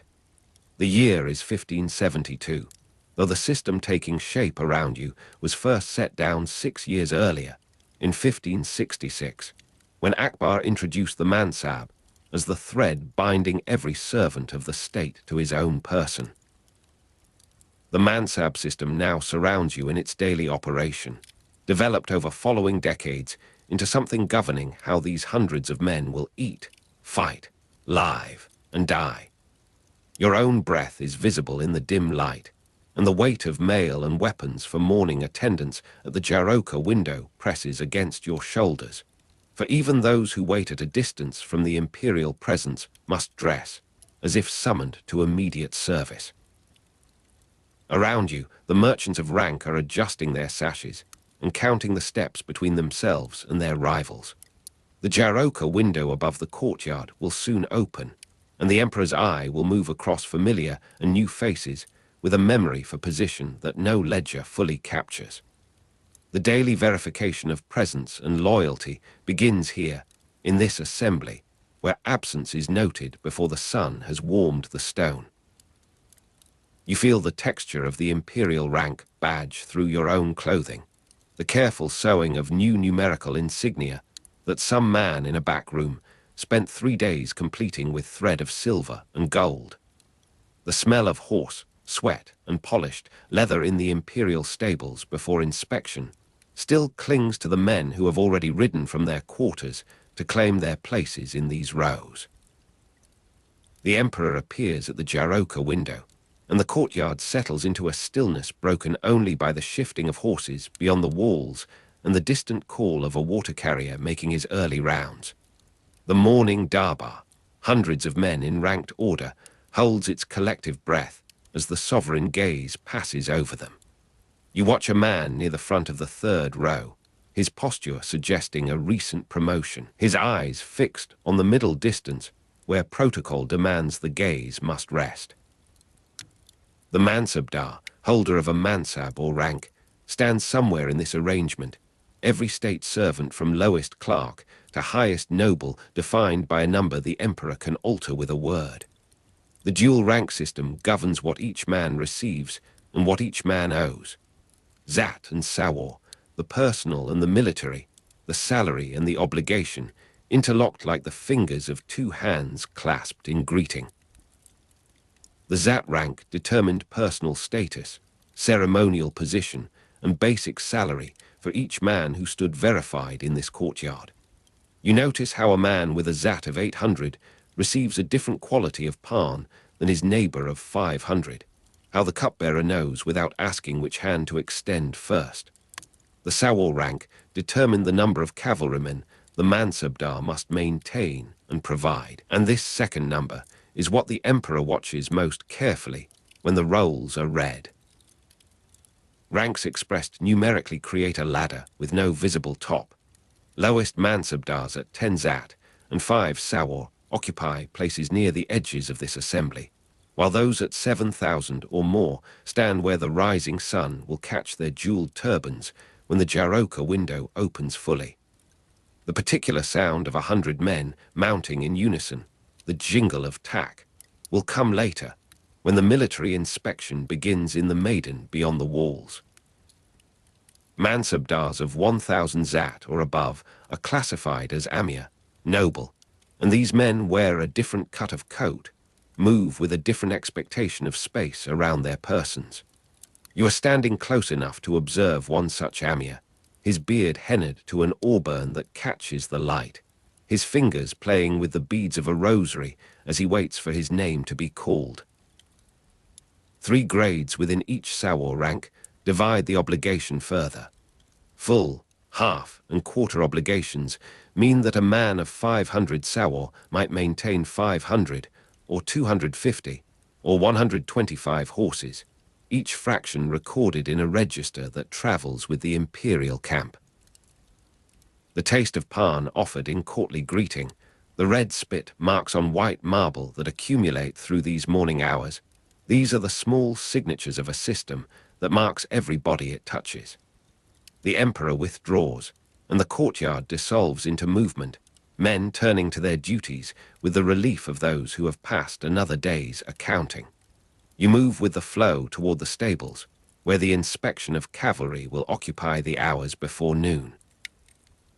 The imperial cavalry equipped and mounted at Mansabdar's expense will be examined horse by horse, man by man, and the cost of this maintenance is what drives the calculations that fill every evening in every tent and every lodging house where these servants of the state gather. The cold of 4 a.m. muster in winter camp, breath visible, horses stamping, belongs to a different season than this February morning, but the memory of it lives in the bodies of men who have stood in snow to wait for an auditor's pen to move across their names. The branding iron applied to a horse's flank makes its particular sound before the smell reaches you. The branding system, DARG, introduced to prevent substitution of horses in inspection, now operates on a bay mare that a Mansabdar of 300 Zat has presented for verification. The smell of burnt hair, the system made visible, rises in a thin column that the stable hands wave away with practiced gestures. You watch the horse flinch and settle, the dark mark already forming on the hide where the imperial brand has declared this animal fit for the service of the state. The Chera system, descriptive roles of cavalrymen to verify identity, runs parallel to this marking of beasts. A clerk is reading aloud the height, the scar, the complexion of a cavalryman, while the man stands stripped to the waist in the February air. Another clerk comparing the living body to the written description compiled months before in a different province. A Persian-speaking Turk is showing his Rajput colleague the proper form for a petition, their heads bent over a paper that neither will fully write himself, for the scribes exist in the space between intention and document. The Rajput Mansabdars like Bhagwant Das and Man Singh reached highest ranks, and you can see in the bearing of this Rajput officer, his mustache waxed to points that catch the light, the confidence of a man whose ancestors commanded armies before the Mughals named their system. Bhagwant Das and Man Singh, names repeated in the registers that fill the imperial tents, represent the recruitment from diverse backgrounds that the Mansab system was designed to absorb. Central Asian Turks, Persians, Afghans, Rajputs, Indian Muslims, all drawn into a single structure of obligation and reward.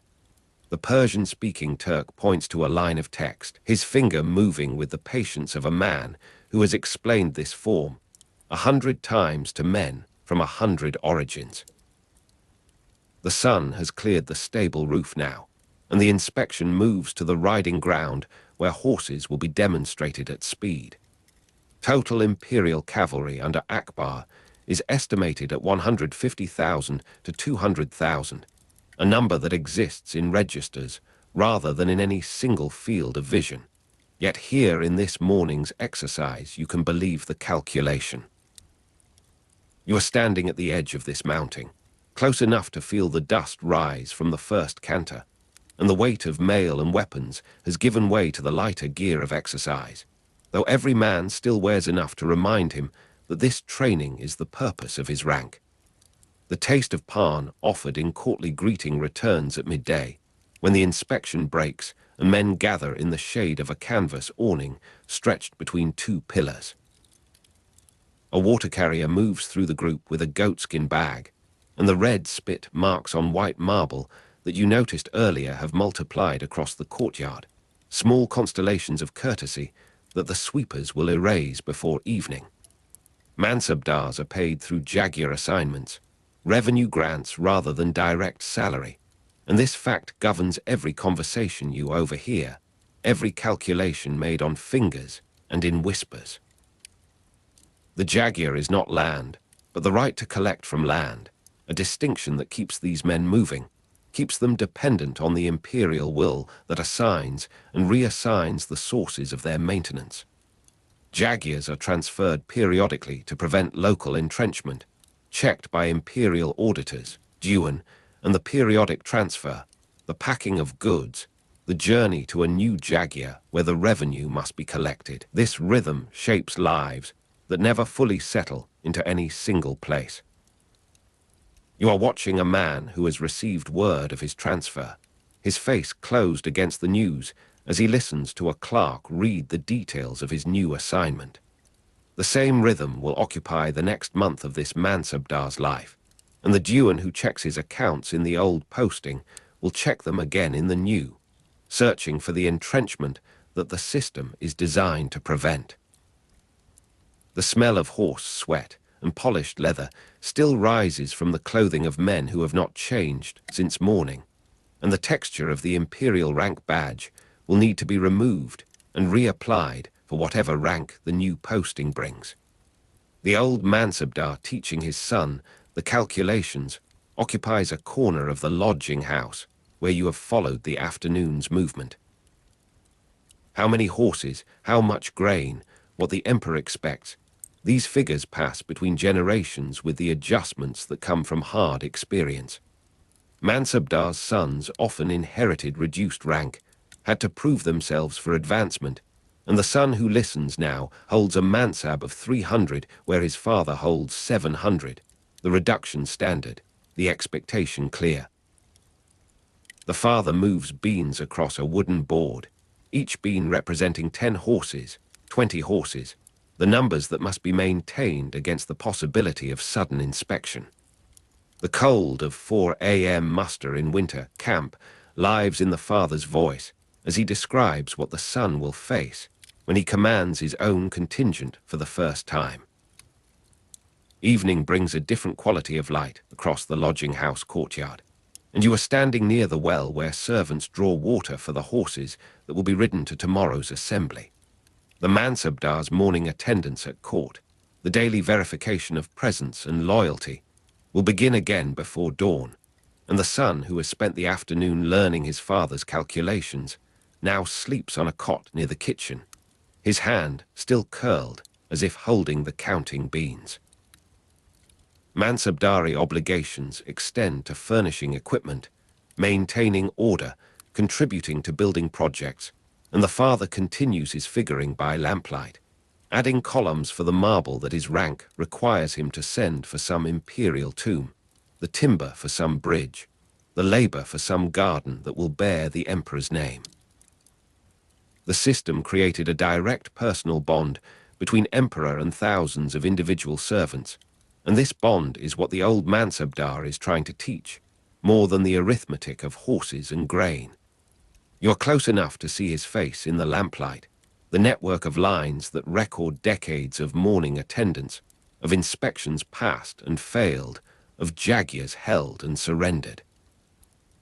The emperor's memory, or the appearance of memory, is what makes this bond function across the distance between the Jaroka window and the farthest row of the courtyard. The smell of horse sweat and polished leather has faded now, replaced by the smoke of the kitchen fire and the particular resinous quality of the oil in the lamp. Night completes its settling over the lodging house, and you move through the darkness toward the stable where some horses still shift and stamp in their stalls. The particular sound of 100 men mounting in unison belongs to a different hour, but in the memory of these animals, in the readiness of their bodies, the morning's exercise still lingers. The weight of mail and weapons for morning attendance hangs on pegs in the lodging house, and men sleep in the clothing they will wear before dawn, the habit of readiness too deep to break even in the temporary shelter of night. The gradual inflation of ranks, the pressure on the Jagya system that would outlive Akbar by a century, exists now only as a possibility in the calculations of historians. But you can sense its seed in the old Mansabdar's voice when he speaks of men he knew who held 500 zat, now raised to 1,000, of the Amir class that grows with each imperial favor. Under later rulers, the system would become burdened with too many high-rank holders, Jagya scarcity. But this evening in 1572, the old Mansabdar still believes in the mathematics he teaches, still believes that the emperor's eye moving across familiar and new faces sees each man as he deserves to be seen.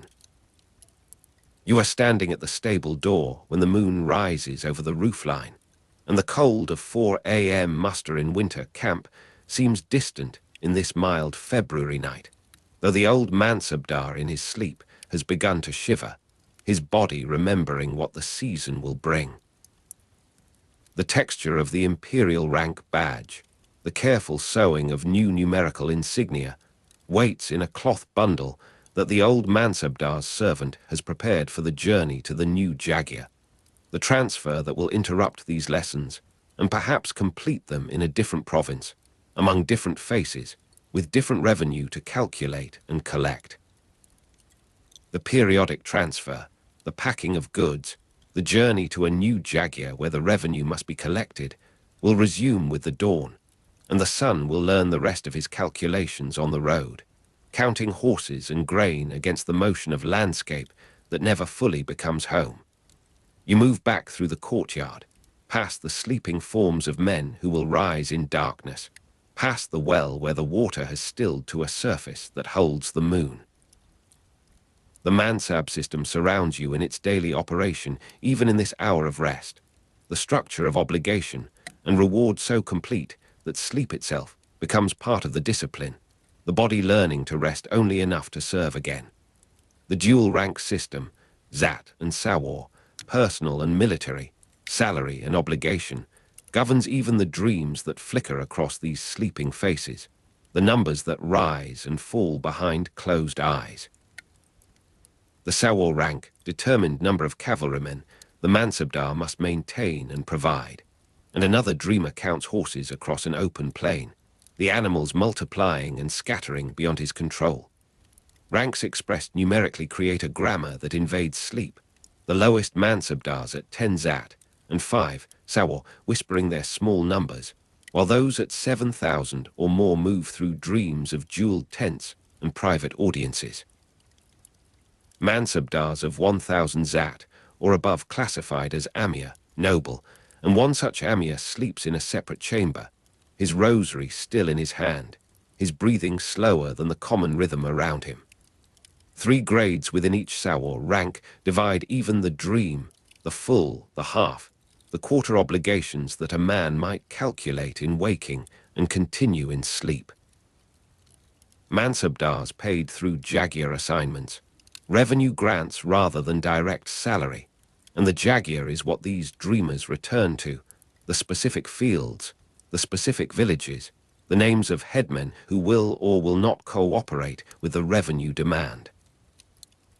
Jagiars transferred periodically to prevent local entrenchment, checked by imperial auditors, Dewan, and in sleep the old Mansabdar is packing again, tying bundles he has tied a dozen times before, riding roads he has memorized in their variations of dust and mud.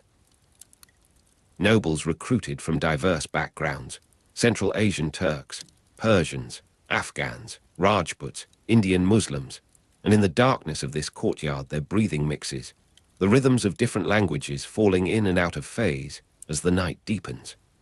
Rajput Mansabdars like Bhagwant Das and Man Singh reached highest ranks, and the name Man Singh murmurs from some sleeper, a prayer or a memory of the man who proved that the system could absorb what it needed to absorb. Imperial cavalry equipped and mounted at Mansabdar's expense, inspected periodically, and a horse in the stable whinnies, as if in response to this sleeping recitation. The animal's body also held in the system's requirements. Branding system, DARG, introduced to prevent substitution of horses in inspection, and the mark on the bay mare's flank is a darkness visible even in moonlight, the system made permanent on living hide. Chera system, descriptive roles of cavalrymen to verify identity, and some clerk sleeps with his registers beside him, the papers that describe the height, the scar, the complexion of men he has never spoken to, only measured and recorded. Total imperial cavalry under Akbar estimated at 150,000 to 200,000, a number too large for any stable, any field, any single dream, yet composed of these individual horses, these individual men, these individual marks on hide and paper. Mansabdari obligations extended to furnishing equipment, maintaining order, contributing to building projects, and in sleep, the old Mansabdar is delivering marble again, supervising laborers whose faces he does not know, for some construction that will outlast his name. You are standing in the lodging house doorway as the first servant stirs, as the first coal is blown to flame in the kitchen where the son slept. The weight of mail and weapons for morning attendance will be assumed again. The particular sound of 100 men mounting in unison will begin again in the stable yard, and the smell of horse sweat and polished leather will rise fresh for another day's verification. The texture of the imperial rank badge will be displayed and noted, the numbers read aloud, the positions verified against the registers that the Dewan has prepared through the night. The cold of 4 a.m. muster in winter camp will come in its season, but even this mild February dawn carries enough chill to make the waiting men close their coats more tightly, to make the horses blow through their nostrils in the particular way that signals readiness and impatience together. You are standing at the edge of the forming rows as the sky lightens, among the hundreds of men arranged in their order, each positioned according to a rank that the emperor holds in his mind and expresses through the window that will soon open. The emperor's eye will move across familiar and new faces, and the daily verification of presence and loyalty will complete another cycle of the system that now governs the movement from darkness into light, from sleep into the posture of service, from the individual body into the numbered place that the state requires. The Mansab system holds you now in its morning operation, the dual-rank system of Zat and Sawar visible in the spacing of these rows, the quality of these garments, the expectation that moves through the courtyard like a current in water. Ranks expressed numerically, lowest Mansabdars at 10 Zat and 5 Sawar, highest at 7,000 or more, create a sound when read aloud that has the quality of incantation, the repetition that makes the social world cohere. 3 grades within each Sawar rank, full, half, and quarter obligations, divide the morning into the fine discriminations that the emperor's eye can perceive, that the registers record, that the Dewan will verify when the audit comes. Man Singh sits high in the imperial favor, his campaigns in the east bringing territory and tribute, and the Rajput presence at court has become something Akbar cultivates with deliberate care. You are standing in the Diwanai arm as the sun climbs toward noon, the red sandstone walls radiating a dry heat that seems to come from within the stone itself. Around you, the ranks of nobles have arranged themselves by rank, the hierarchy visible in the distance. Each man keeps from the central throne. The heat radiating from red sandstone walls in May presses against your shoulders, and you can feel the slight cool of marble floors at noon, where your sandals touch the edges of the platform. The emperor has been thinking of the ridge west of Agra, the rocky outcrop where a Sufi saint once lived in a dwelling so modest it could barely shelter 2 men. Sheikh Salim Kishti, whose blessing produced an heir when all else had failed, when the astrologers and physicians of the court had exhausted their remedies. Akbar came to that ridge in gratitude, you understand, came with the infant prince who would be named for the saint, came to offer thanks where thanks were due. The saint's humble dwelling stood at the center of what would become an empire's devotion translated into stone. That first visit planted a seed that would grow for 15 years into a city rising from nothing. The plain stretches below that ridge for 37 kilometers back to Agra, and the elevation of approximately 200 meters above the plain gives the site a commanding view across the dust and scrub. You're walking the slope as workers pass you with baskets of rock on their heads, their bare feet finding purchase on paths worn smooth by thousands of such journeys. The leveling of rock began with simple tools, with picks and levers, and the patient labor of men who had moved earth before, but never on this scale. The carrying of stone up from the plain required ropes, wooden sledges, the coordination of hundreds moving as one organism up the incline. The slow emergence of white marble and red sandstone from the ridge transformed a holy man's retreat into the seat of empire. Construction dust hangs over the ridge for years, a pale haze visible from the plain on windless mornings. You are standing at the edge of the works as the smell of limestone plaster drying drifts across from a new wall, the wet white mixture setting in wooden frames that will be removed tomorrow. This smell mingles with the sharper scent of sandstone being cut, the powder of stonework suspended in the hot air. Thousands of workers, artisans from across the empire and beyond, have gathered here, some walking from Gujarat with the skills of their fathers, others coming from Persia with techniques of tile and inlay. Their names would never be recorded, yet their hands shaped what would outlast their grandchildren's grandchildren. The Jama Masjid rises first, as prayer must precede palace. You are standing in its vast courtyard as the Friday prayer in the new mosque gathers the faithful, the imam's voice carrying across the open space without need of amplification. Completed in the years 1571 to 1572, it is one of the largest mosques in India, its sandstone bulk already weathering to a softer rose than the day it was raised. The emperor prostrating where thousands will follow sets an example that ripples through the ranks behind him, the silk of his turban touching the same stone that will bear the foreheads of peasants and princes alike. His back is straight, his movements measured, and you notice how the light falls through the prayer niche to illuminate the place where his hands rest. Winter dawn comes late to the ridge, and you are watching from the plain as the particular quality of that light on the Buland Darwaza catches its surface, the gate casting its long shadow across the approach that climbs from below. The lofty gate was added in the years 1575 to 1576 to commemorate the Gujarat victory, 54 meters high, its arch a statement of triumph translated into architectural scale. That winter light turns its red sandstone to something approaching bronze, the carved inscriptions still sharp where the sun strikes them first.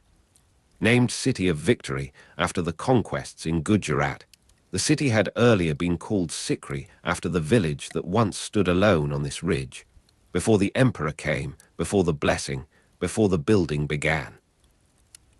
The Diwanai cars awaits its purpose, and you are walking its interior as the echo demonstrates its acoustic design, a whisper from the central platform reaching the corner brackets as if carried by the building itself. It contains a central pillar with 36 brackets supporting a circular platform, a column carved from single stone, its branches spreading like a petrified tree.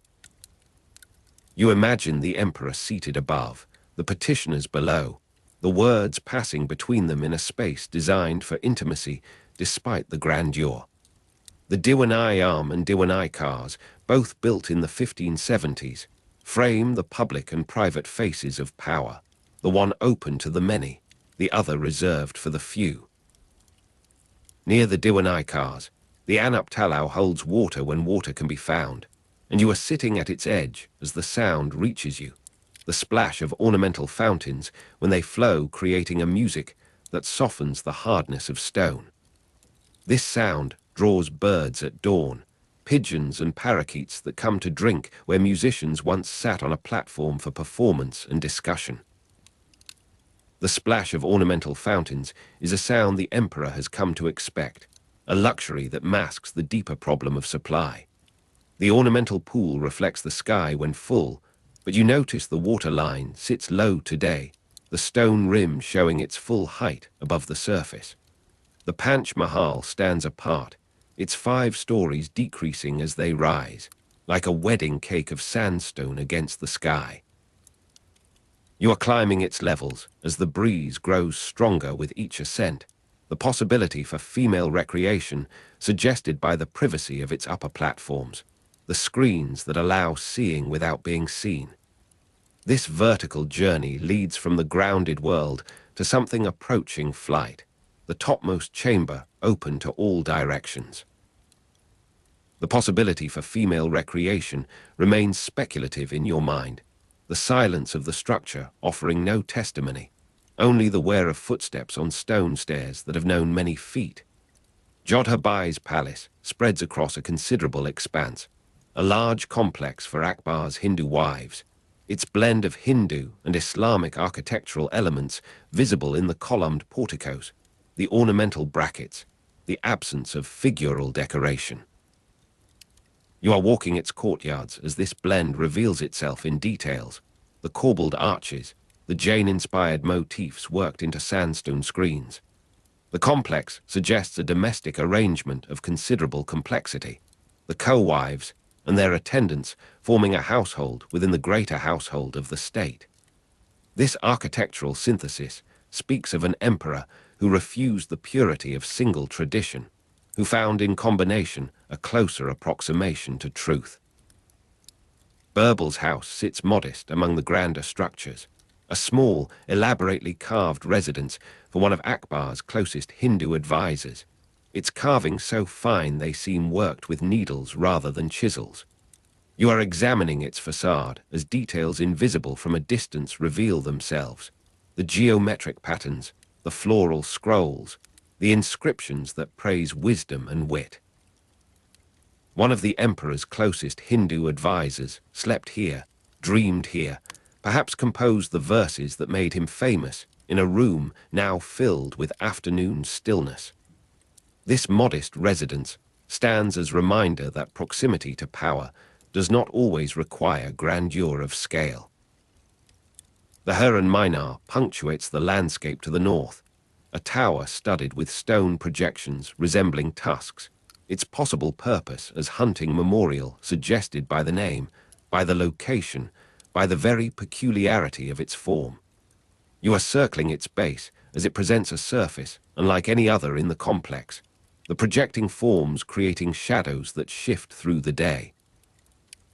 This possible hunting memorial remains interpretation, the tower's function debated among those who study what time has left. It rises from a field that was once hunting ground, the ridges scrub and thorn providing cover for game that the emperor pursued.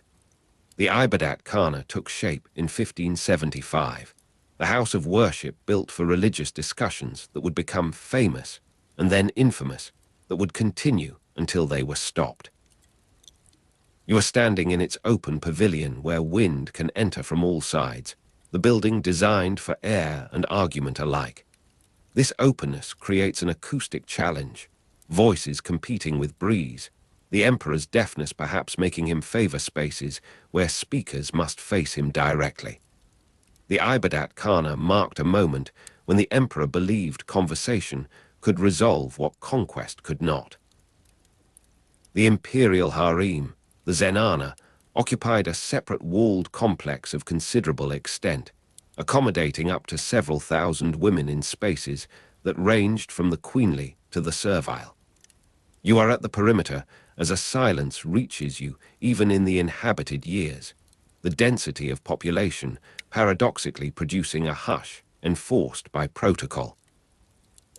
The wind through empty rooms where thousands once lived will come later, but even now you sense how crowded solitude might feel, how the presence of many women could produce loneliness of particular intensity. The speaking in low tones, the movements measured and restrained, prefigure the abandonment that awaits. The problematic nature of water supply on the ridge asserts itself in dry seasons, the absence of any perennial source becoming apparent when the collected rainfall of tanks and cisterns proves insufficient. You are watching as shortages in dry years force economies, the gardens suffering first, the fountains falling silent, the dust accumulating in abandoned courtyards even as they are still in use. Dependence on collected rainfall and distant wells requires constant management, the calculation of need against supply, the priority given to drinking over display. The dust accumulating in peripheral spaces speaks of areas already surrendering to neglect, while the city still functions around them. The outer gardens drying before the center feels the pinch. The distant wells require their own infrastructure, the water running short in dry years, a constraint that no imperial will could overcome.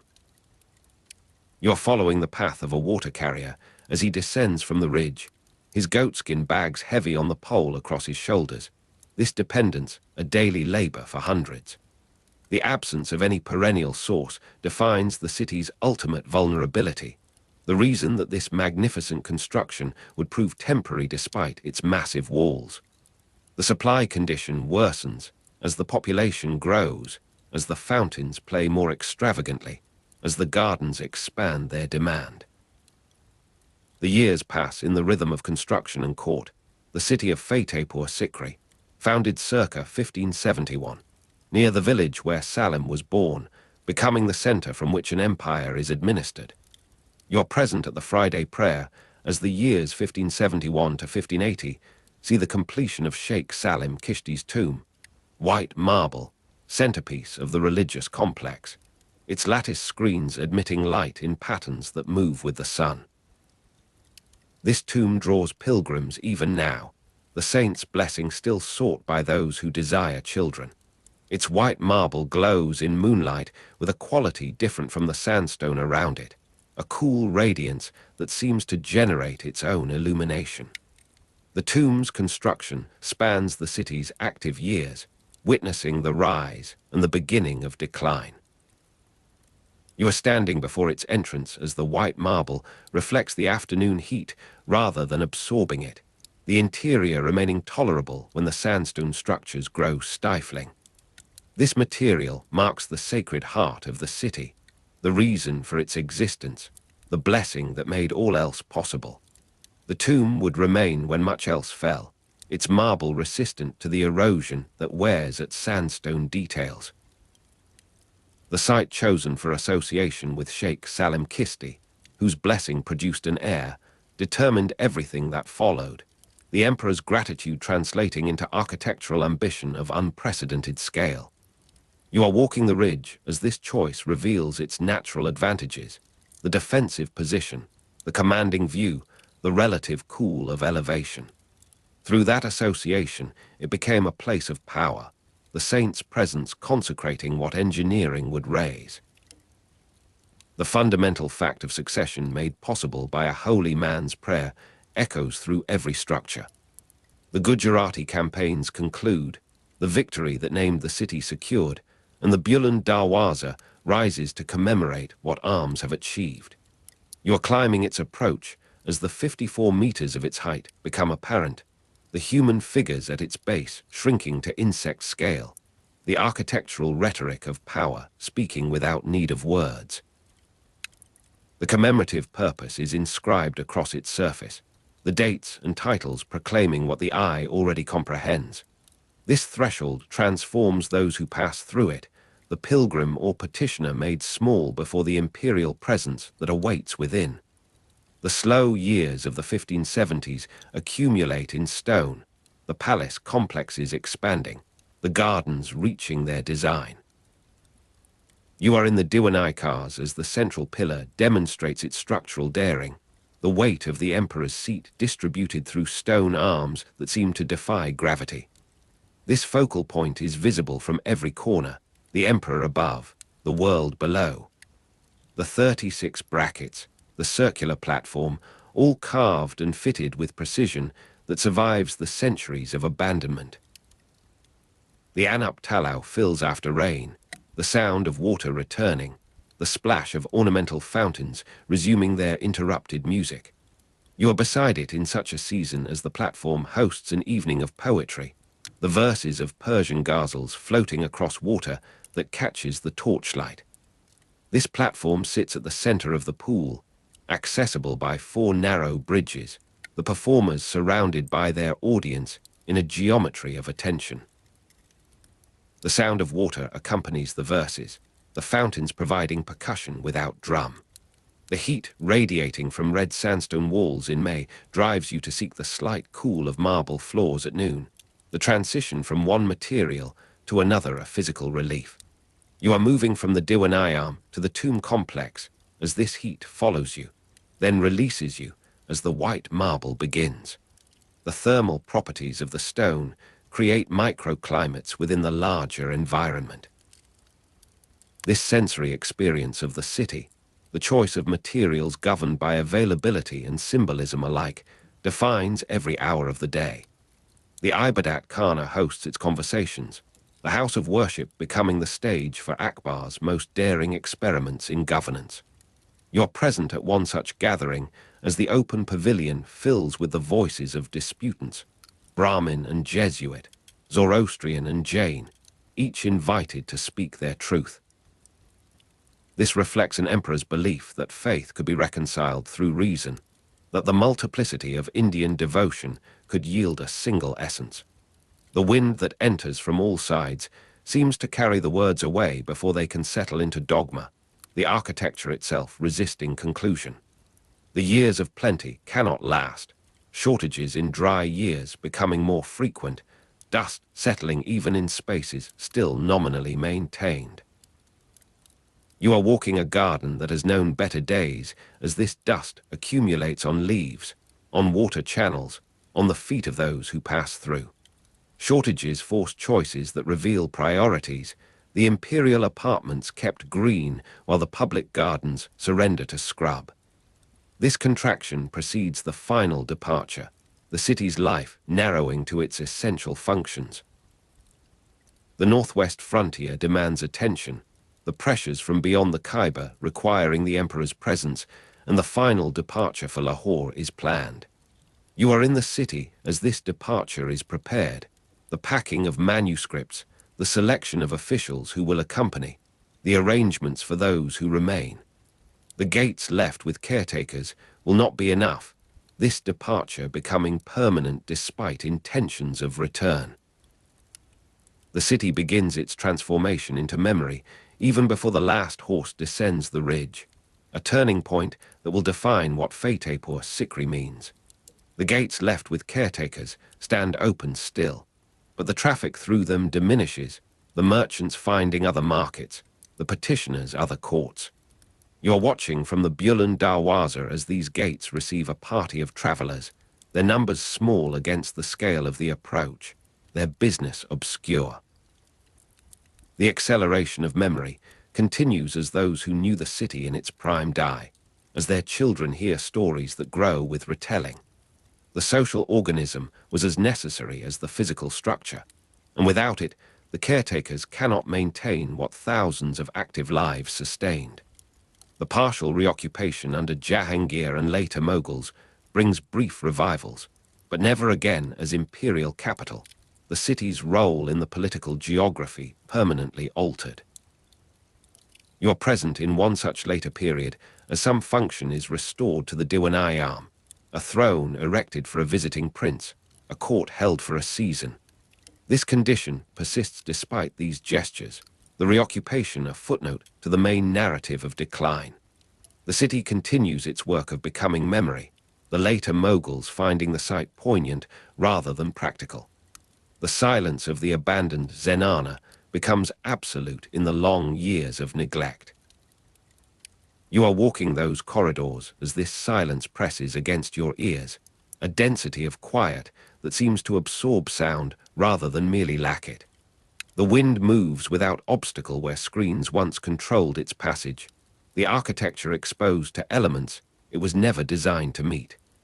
This atmosphere of suspended time suggests the lives once here have not ended, but only paused. The caretakers age and are not replaced, the partial reoccupation not sufficient to maintain what was built for an imperial establishment. You are observing as this manifests in cracked plaster, in weeds in the cisterns, in the slow collapse of structures not built to stand without maintenance. The transformation completes itself, the physical site persisting while its meaning shifts from present to past.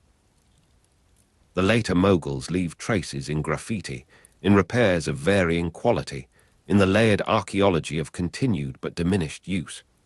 The centuries pass, the city becoming memory for some, unknown to most, the site persisting as ruin, as landscape feature, as occasional destination for the curious.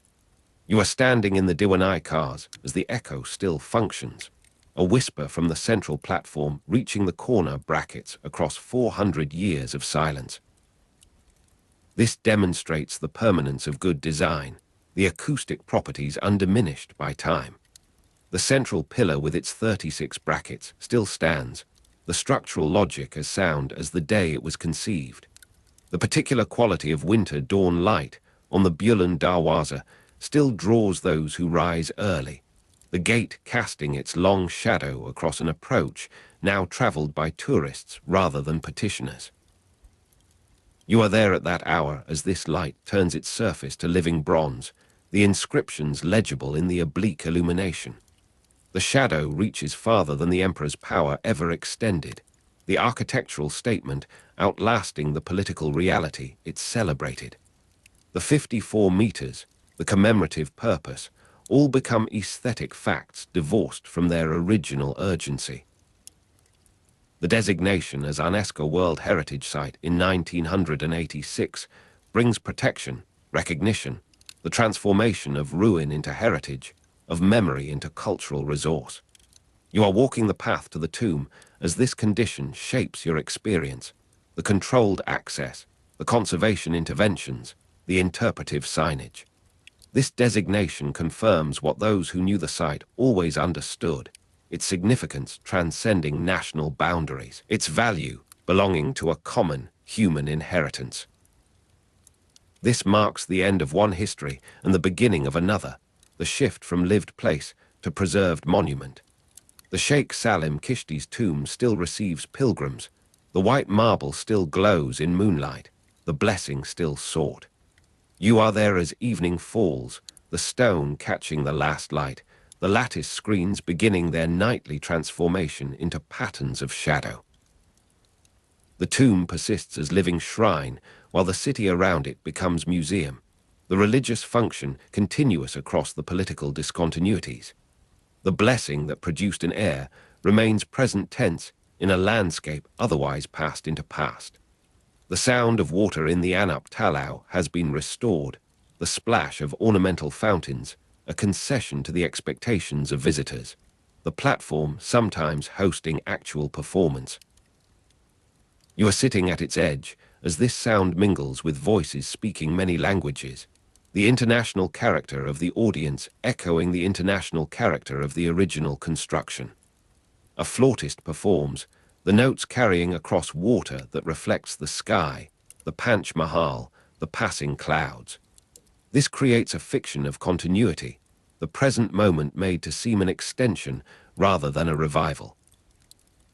The heat radiating from red sandstone walls in May still drives visitors to seek the slight cool of marble floors at noon, the sensory experience of the site persisting across the centuries. You are moving between these materials as the day reaches its hottest point, the thermal contrast as sharp as it was for those who walked here before. The city that was built in gratitude, that rose from a ridge in 15 years of labor, that flourished and faded in a single generation, remains present in these sensations.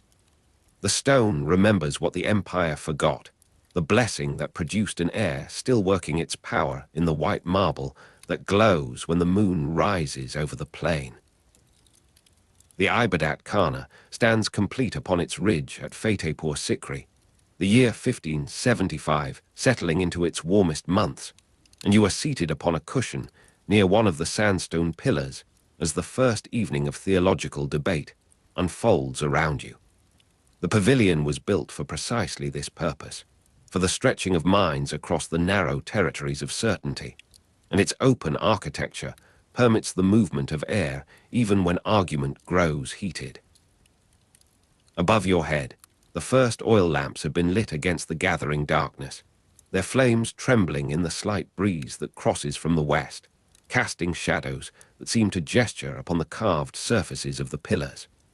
Muslim theologians occupy the central space, their robes of dark wool and fine cotton marking varying stations of scholarly prestige, and their voices rise and fall in the intricate patterns of disputation that have governed Islamic learning for centuries. The Emperor Akbar sits among them, neither elevated nor withdrawn, his posture suggesting the patience of a man who has learned to wait for sense to emerge from the collisions of certainty. The smell of bakhor drifts from a copper burner near the entrance, the resinous incense of Orthodox Muslim devotion establishing an olfactory boundary around this first gathering. You observe the particular acoustics of the open pavilion, how a speaker's voice carries outward to the circle of seated listeners, without the confinement that walls would impose, each phrase finding its natural limit in the attentive silence of the audience. The theologians argue fine points of jurisprudence, the inheritance of property, the proper timing of prayer, the conditions under which a ruler may declare jihad, and their certainty seems to you like a kind of architecture, built stone by stone across generations, now offered for inspection. Akbar listens without the interruptions of command, his questions emerging only after long periods of apparent absorption, and you notice how his inquiries tend toward the practical, the unifying, the spaces where law might bend toward mercy without breaking. The night deepens around the pavilion, the stars becoming visible through the open roof, and the debate concludes with the formal blessings that convention requires, the theologians departing with their positions intact, their world unchallenged.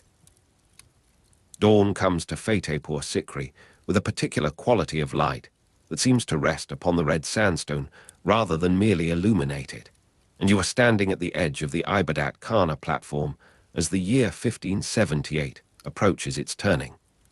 Something has shifted in the emperor's thinking, a slow accumulation of dissatisfaction with the narrowness he has witnessed, and the doors of the pavilion, once restricted to Muslim theologians and Sufis, now open to other religions.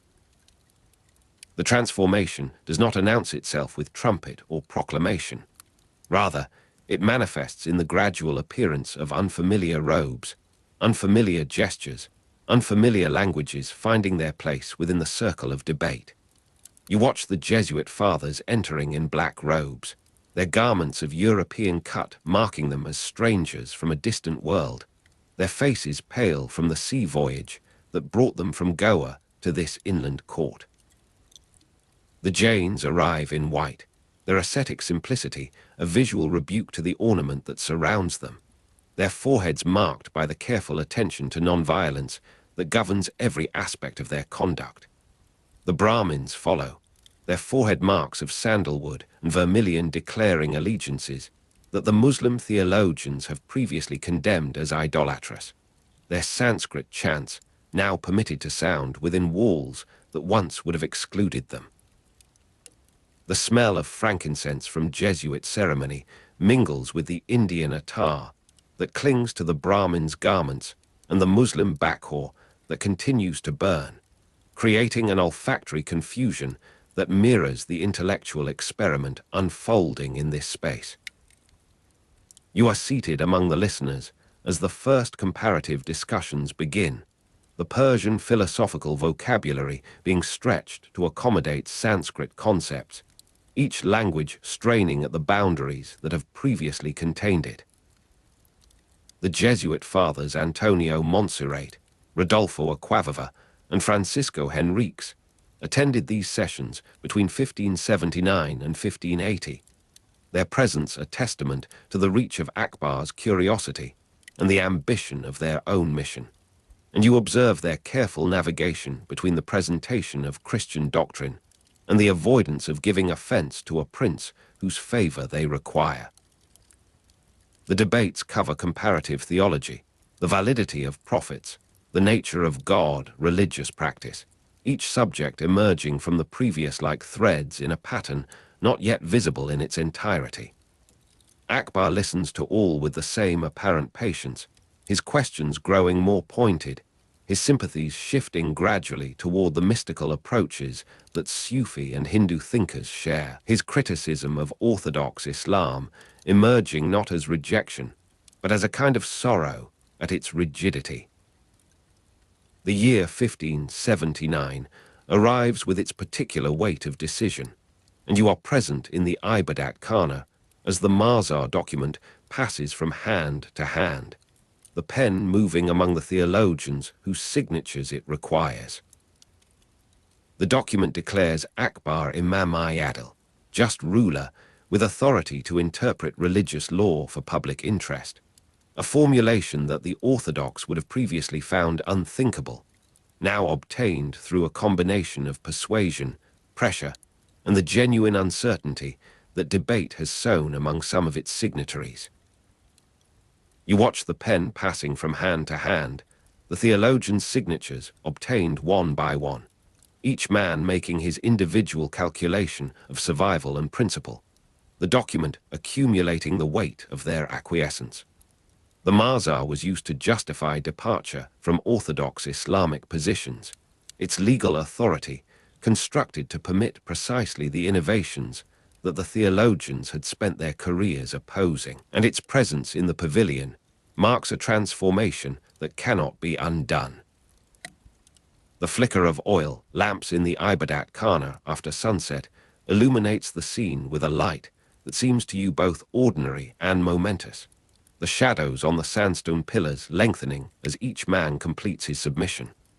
The taste of the simple vegetarian meal shared after debate reaches you as the Jain influence on the imperial kitchen makes itself felt. The absence of meat a quiet revolution in a court that once celebrated the hunt as central to masculine identity. You eat among the mixed company, the Jesuit fathers maintaining their own fasts and observances, the Muslim theologians accepting what hospitality now requires, the Brahmins finding in this fare an approximation of their own restrictions. The particular acoustics of the open pavilion carry the sounds of consumption, the clatter of brass plates, the pouring of water, the conversations that continue even as the formal debate has concluded, a speaker's voice carrying to the circle of seated listeners with an intimacy that the daylight debates have not permitted. Akbar moves among his guests with the ease of a host rather than the distance of a monarch, and you observe how his attention lingers upon the Jain thinkers, their absolute commitment to non-violence seeming to offer a purity that the compromises of power have denied him. Between 1581 and 1582, the Din-i Ilahi emerges from these accumulated experiments, the divine faith proclaimed not as formal religion, but as ethical system, its boundaries deliberately left permeable. You are present in the small circle of initiation, the cord placed around the neck of each new adherent, the emperor as spiritual guide of this new system. The central tenets emphasize reason, reject priestly intermediaries, establish worship of sun and light as the visible manifestation of divine presence, and you feel the weight of the shast cord, silk or cotton, the physical mark of a new spiritual allegiance that binds you to this emperor in a relationship that transcends the political. Only 18 confirmed initiates received this mark, all from Akbar's closest circle, including Birbal, Abul, Fazl, the select few whose intellectual companionship had earned this additional intimacy, and no mass conversion followed, the Din-i Ilahi remaining court cult, never spreading to general population. The Orthodox Muslim clergy watched these developments with the grief that becomes, in some men, indistinguishable from rage, and you are walking through the courtyards of Fatehpur Sikri as the jizya abolition and other policies alienate those who had previously counseled patience with their emperor's experiments. The rebellion in Bengal in 1580 drew partly upon this religious opposition to Akbar's innovations, the distant province becoming the theatre where accumulated resentment sought expression in armed resistance, and news of its suppression reached the court through the usual channels of messenger and dispatch. The violence of its motivation, perhaps clearer in retrospect than it had appeared to those who planned it. Akbar discontinued regular Islamic prayers, substituting sun worship and personal devotion, and the small rituals of his new faith occupied the hours that once belonged to the prescribed devotions of his birth religion. Badorni, Orthodox Muslim historian, composed his chronicle by lamplight in rooms distant from the Ibadat Khana, his bitter criticism of Akbar's religious departures accumulating across pages that would not be read in his lifetime, his anger and grief at what the emperor has become finding expression in the careful prose of the historian, whose duty to record conflicts with his desire to condemn. You are not present in his study, yet you sense the weight of his isolation. The community of the faithful shrunk to himself alone, his pen moving across paper with the energy of a man who writes for judgment rather than for understanding. The smell of Bakhor would have reached him too, perhaps, from distant burners, a reminder of the devotion he could no longer share with his emperor, the incense that once marked community, now marking only separation. The Ibadat Khana debates gradually ceased after the 1580s as Akbar's position hardened, the openness that had characterized the early years giving way to a certainty of his own, the synthesis he sought becoming, in its implementation, another orthodoxy with himself at its center. You are standing in the empty hall in later years, the debates concluded, the policy fixed and unchanging, the sandstone pillars receiving only the light of ordinary days, the oil lamps lit now for visitors rather than for seekers. The particular acoustics of the open pavilion still carry sound, but the voices that move within them are those of tourists, of caretakers, of the wind that passes through unimpeded by the presence of disputants. The weight of the shast cord, silk or cotton, persists only in description, in the chronicles that preserve what physical objects have dissolved, the physical mark of a new spiritual allegiance become merely textual. Modern scholars have examined Akbar's religious policy as political unification attempt, genuine spiritual seeking, or both, their judgments reflecting the preoccupations of their own eras, their certainty perhaps no more reliable than that of the theologians who once disputed within this pavilion. You are seated upon the marble floor at noon, the heat radiating from red sandstone walls in May still driving visitors to seek the slight cool of marble floors at noon, the sensory experience of the site persisting across the centuries that separate your presence from the debates that shaped it. You are present in this absence, the second person, a convention of narration rather than a claim of actual witnessing, yet the immersion persists, the quiet placement within scene that the form demands. The smell of frankincense from Jesuit ceremony mixing with Indian attar and Muslim bakhor can be recalled, though the molecules that composed it have long dispersed, the chemical traces of historical moment dissipated into the general atmosphere that surrounds all ruins. The Persian philosophical vocabulary being stretched to accommodate Sanskrit concepts remains audible in the texts that preserve these debates, the strain of translation still perceptible to readers who attend to such matters, each language bearing the marks of its encounter with the other. You are leaving the Ibadat Khana as the chapter approaches its close, the dusk settling over Fatehpur Sikri with the particular quality of light that seems to rest upon the red sandstone rather than merely illuminate it, the Panch Mahal visible in the distance, the ornamental fountains silent in their basins. The splash of ornamental fountains when they flow creates a fiction of continuity, the present moment made to seem an extension rather than a revival, and you carry with you the weight of what has been described, the silk or cotton of historical attention placed around the neck, like the cord it has attempted to render. The empty hall in later years awaits other visitors, other narrations, the debates concluded yet somehow still continuing in the scholarship that examines them, the policy fixed and unchanging in its historical form, yet perpetually reinterpreted by those who encounter it.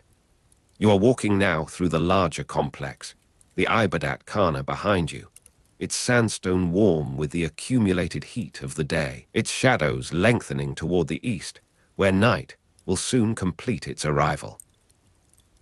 The orthodox chronicler writing by lamplight has become himself a subject of chronicle, his anger and grief at what the emperor has become preserved in the very tradition he sought to defend, his isolation perhaps no greater than that of any man who writes against the current of his times.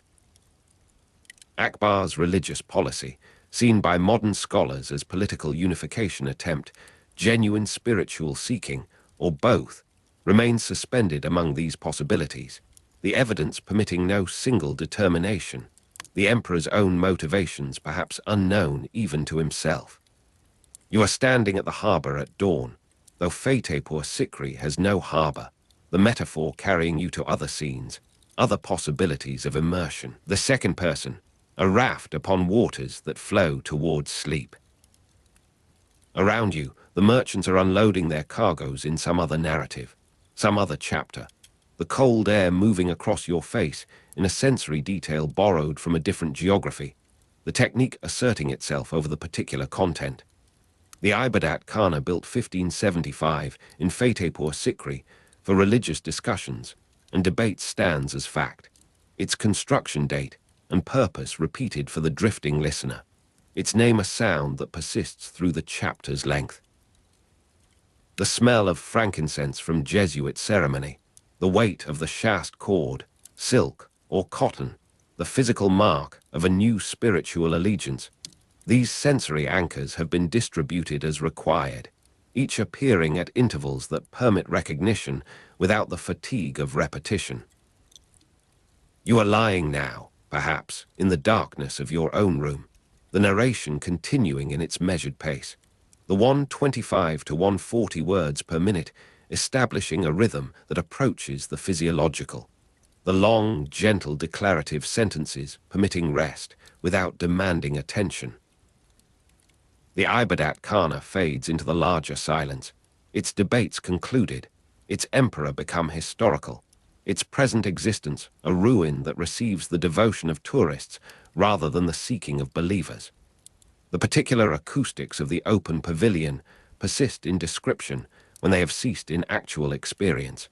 A speaker's voice, carrying to the circle of seated listeners, only in the imagination of those who read or hear of what once occurred. The taste of the simple vegetarian meal shared after debate, the Jain influence on imperial kitchen, these two become available to memory rather than to palate, the nourishment they offered now entirely metaphorical. The year 1575, the year 1578, the year 1579, the years 1581 to 1582, these dates have been woven through the narrative as the drifting listener requires, their repetition a service to comprehension rather than an aesthetic choice. Fatehpur Sikri, the Ibadat Khana, the names persist, the places become familiar through iteration, the geographical imagination of the audience gently shaped toward recognition. Antonio Monserrate, Rodolfo Acquaviva, Francisco Henriques, the Jesuit fathers who attended 1579 to 1580, their names also repeated, their presence a small thread in the larger pattern. Birbal, Abul Fazl, the 18 confirmed initiates, the court cult that never spread to general population, each fact distributed as required, each appearing in its natural context, the information passing into the listener's awareness with the gentleness that the form demands. The Mazar document, the pen passing from hand to hand, the theologian's signatures obtained, this scene has been rendered, the Imam-i Adil declared, the authority to interpret religious law for public interest established, the departure from orthodox Islamic positions justified. The Din-i Ilahi, not a formal religion but an ethical system, its synthesis of elements drawn from Islam and Hinduism with traces of Christianity, Jainism, and Zoroastrianism, its central tenets of reason and rejection of priestly intermediaries and worship of sun and light, all have found their place, all have been woven into the narrative and descriptive blocks that compose this chapter. The rebellion in Bengal 1580, partly motivated by religious opposition to Akbar's innovations, the jizya abolition and other policies that alienated orthodox Muslim clergy, the discontinuation of regular Islamic prayers, the substitution of sun worship and personal devotion, each fact present, each serving the larger purpose of quiet transmission. Badoni, orthodox Muslim historian, bitterly criticized Akbar's religious departures in his chronicle, and his presence in the narrative serves as counterweight, the opposition that gives shape to the emperor's innovations by the force of its resistance. The empty hall in later years, the debates concluded, the policy fixed and unchanging, this image persists. The Ibadat Khana debates gradually ceasing after the 1580s as Akbar's position hardened, the openness giving way to the certainty that openness had sought to prevent. You are present at the close in this emptiness, the second person maintaining its hold upon the scene, the sensory details now drawn from the absence rather than the presence, the silence of the pavilion, the stillness of its pillars, the light of ordinary days upon its sandstone surfaces.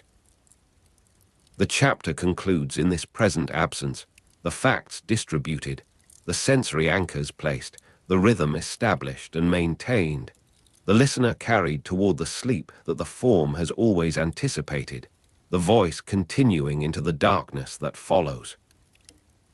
The last years and the return to Agra, you are standing at the Lahore fort in the winter of 1585, and the cold winds of the Punjab plains move across your face with a different quality than the dry heat you left behind at Agra.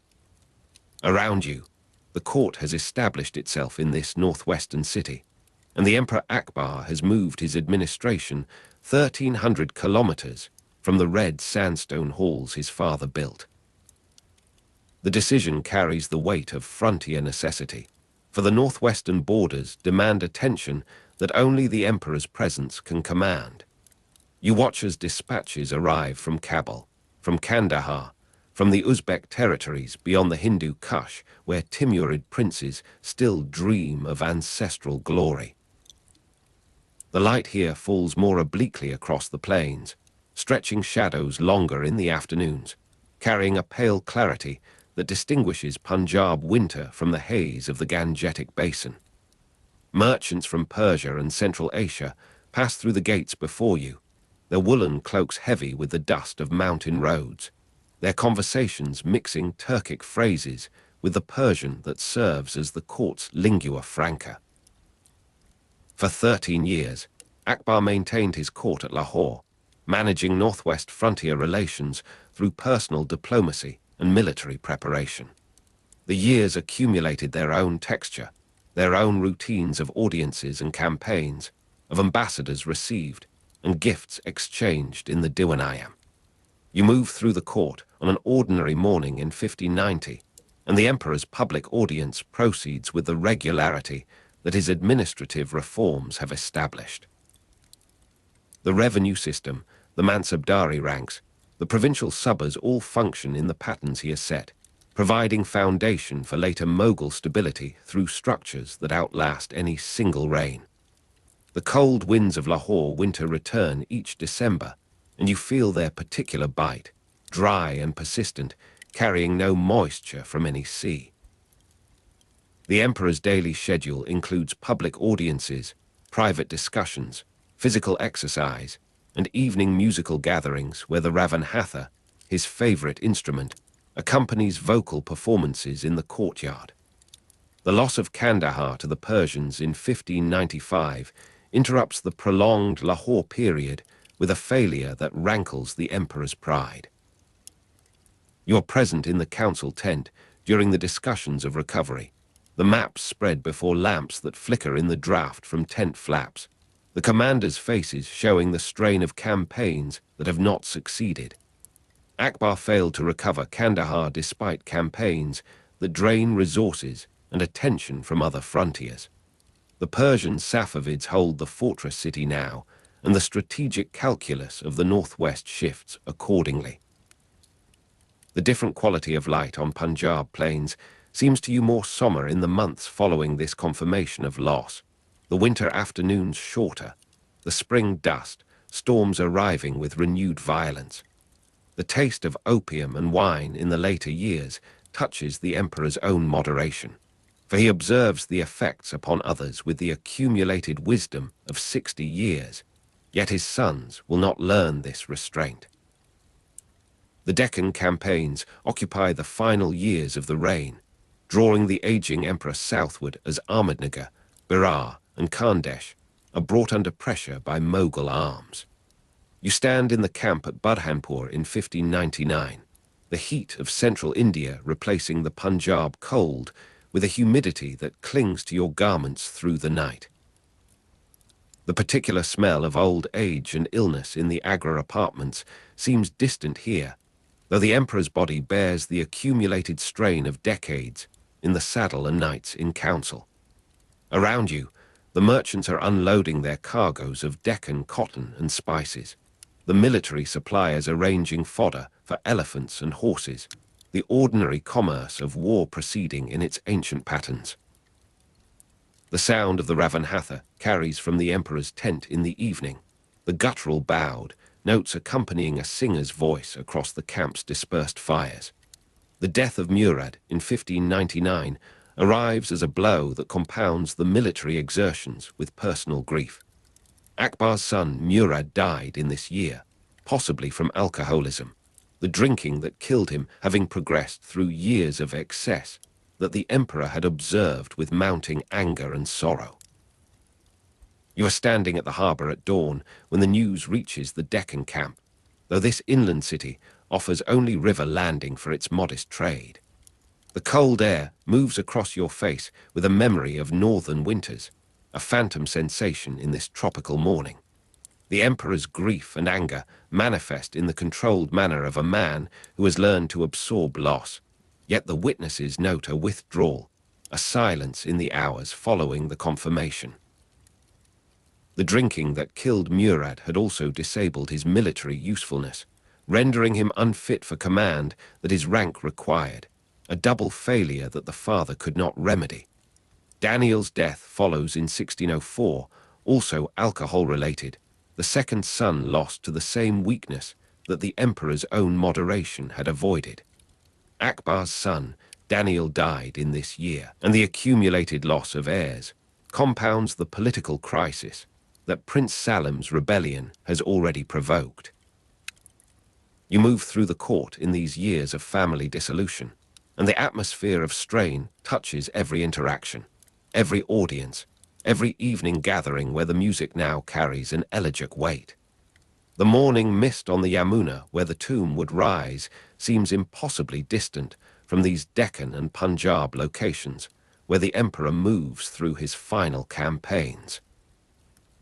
Prince Salim rebelled between 1599 and 1604, establishing an independent court at Allahabad that challenged the very legitimacy of the empire his father had constructed. You are present in the Agra fort in 1600, and the tension pervades the corridors where servants move with exaggerated quiet, where nobles calculate their positions in a succession crisis that has begun before the emperor's death. Salim's rebellion included attempt to seize Kabul treasury and independent military recruitment that drew soldiers away from imperial service to his personal following. The different quality of light on Punjab plains belongs to memory now, for the court has returned to Agra, the northwestern frontier left to subordinate management, while the succession demands central attention. The murder of Abul Fazl in 1602 stands as the rebellion's darkest act, the destruction of a relationship that had shaped the emperor's intellectual and political life for decades. Akbar's trusted advisor Abul Fazl was murdered in this year at instigation of Prince Salim, his body intercepted on the road by the prince's men, his severed head delivered to Allahabad as grim trophy.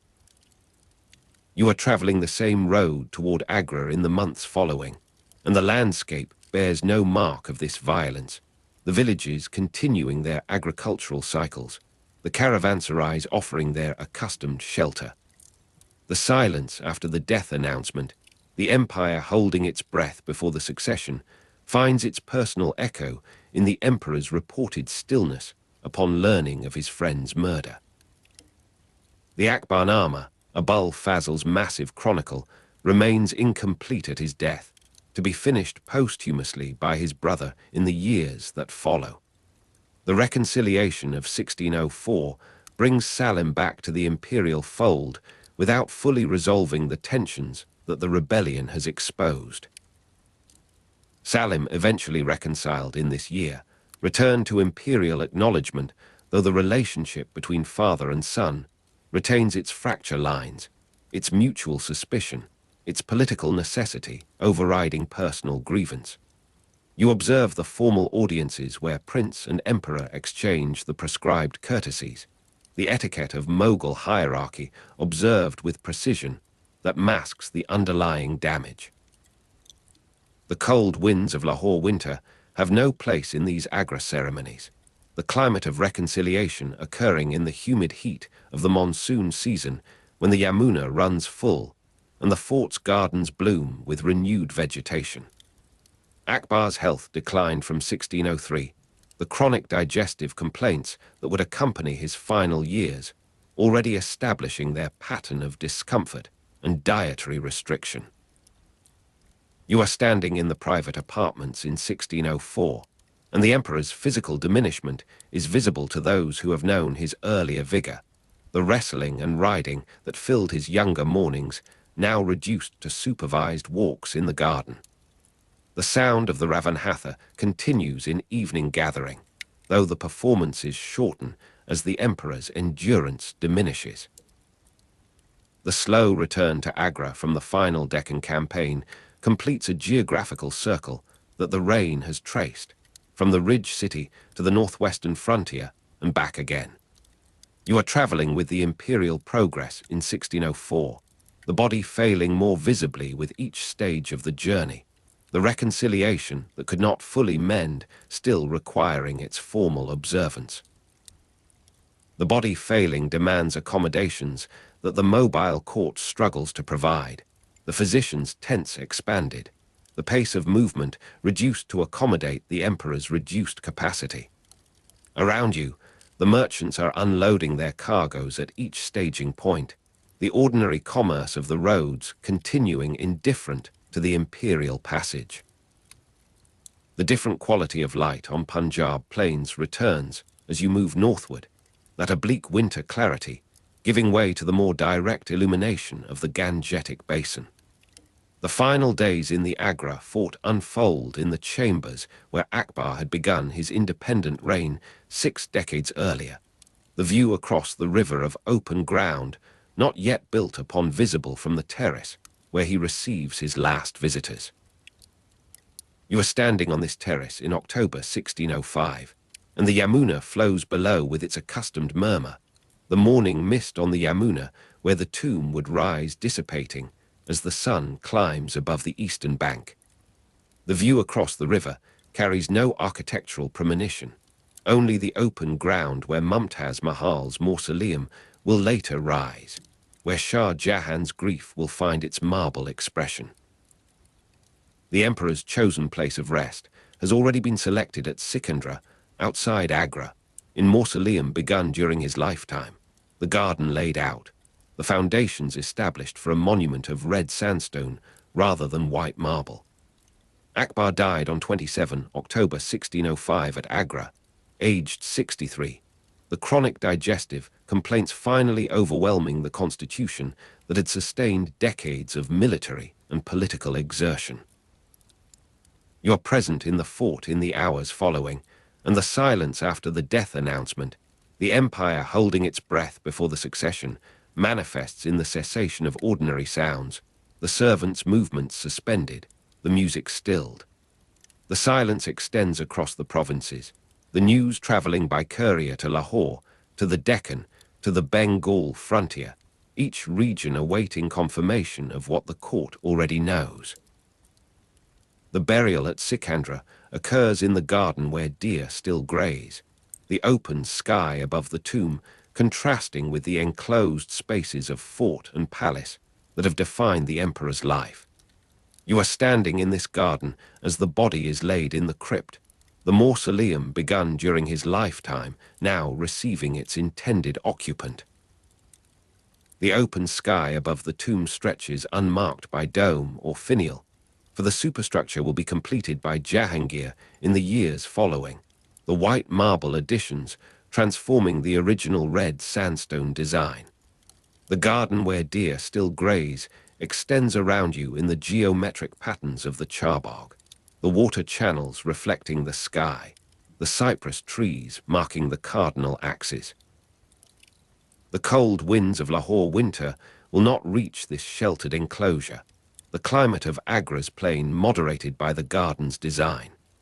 Jahangir succeeded with minimal disruption, supported by Akbar's senior nobles, who had prepared for this transition through the years of Salim's rebellion and reconciliation.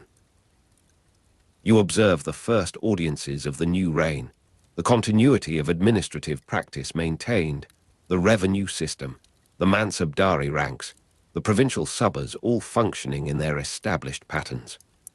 The empire of approximately 150 million subjects, most populous state of its time, passes to new management with a stability that testifies to the foundations laid. The administrative and military structures provided foundation for later Mughal stability that extends through Jahangir's reign and Shah Jahan's, before Aurangzeb's overextension strains the structure beyond recovery. The religious policy of the reign remains contested in later assessment, praised for tolerance, criticized for personal ambition, the synthesis of the Ibadat Khana finding no straightforward legacy in the orthodoxies that follow. You move through the scholarly discussions of subsequent centuries, and the evaluation shifts with the perspective of each assessor, each political context, each historiographical fashion. Modern Indian nationalists celebrate Akbar as model of religious tolerance, finding in his reign a precedent for secular governance that the colonial period and its nationalist reaction require. Pakistani historians more critical emphasize the political calculations, the personal ambition, the failures of full implementation that complicate the narrative of uncomplicated enlightenment. The cold winds of Lahore winter carry a different symbolic weight in these later evaluations. The northwestern orientation of the rain read variously as cosmopolitan openness or as insufficient attention to the Islamic heartlands. Art and architecture mark a more concrete legacy, the Mughal painting school reaching maturity in the Persian-Indian synthesis of the royal ateliers. You are examining an album page in the years following the reign, the delicate portraiture, the naturalistic observation of animals and plants, the fusion of Persian composition with Indian subject matter, all established in the practices that Akbar's patronage encouraged. The Akbarnama, Abul Fazl's massive chronicle, completed posthumously by his brother, preserves the reign's events in a prose of elaborate praise that itself becomes historical document, evidence of the courtly culture that produced it. Akbar's personal habits, illiterate or minimally literate, but deeply interested in all subjects, shaped a court culture of oral discussion and visual demonstration rather than textual study.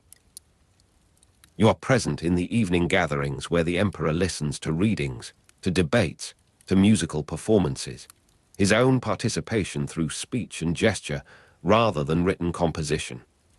The daily schedule included public audiences, private discussions, physical exercise, and evening musical gatherings where the sound of the Ravan Hatha, the emperor's favorite instrument, established the acoustic atmosphere of his private hours.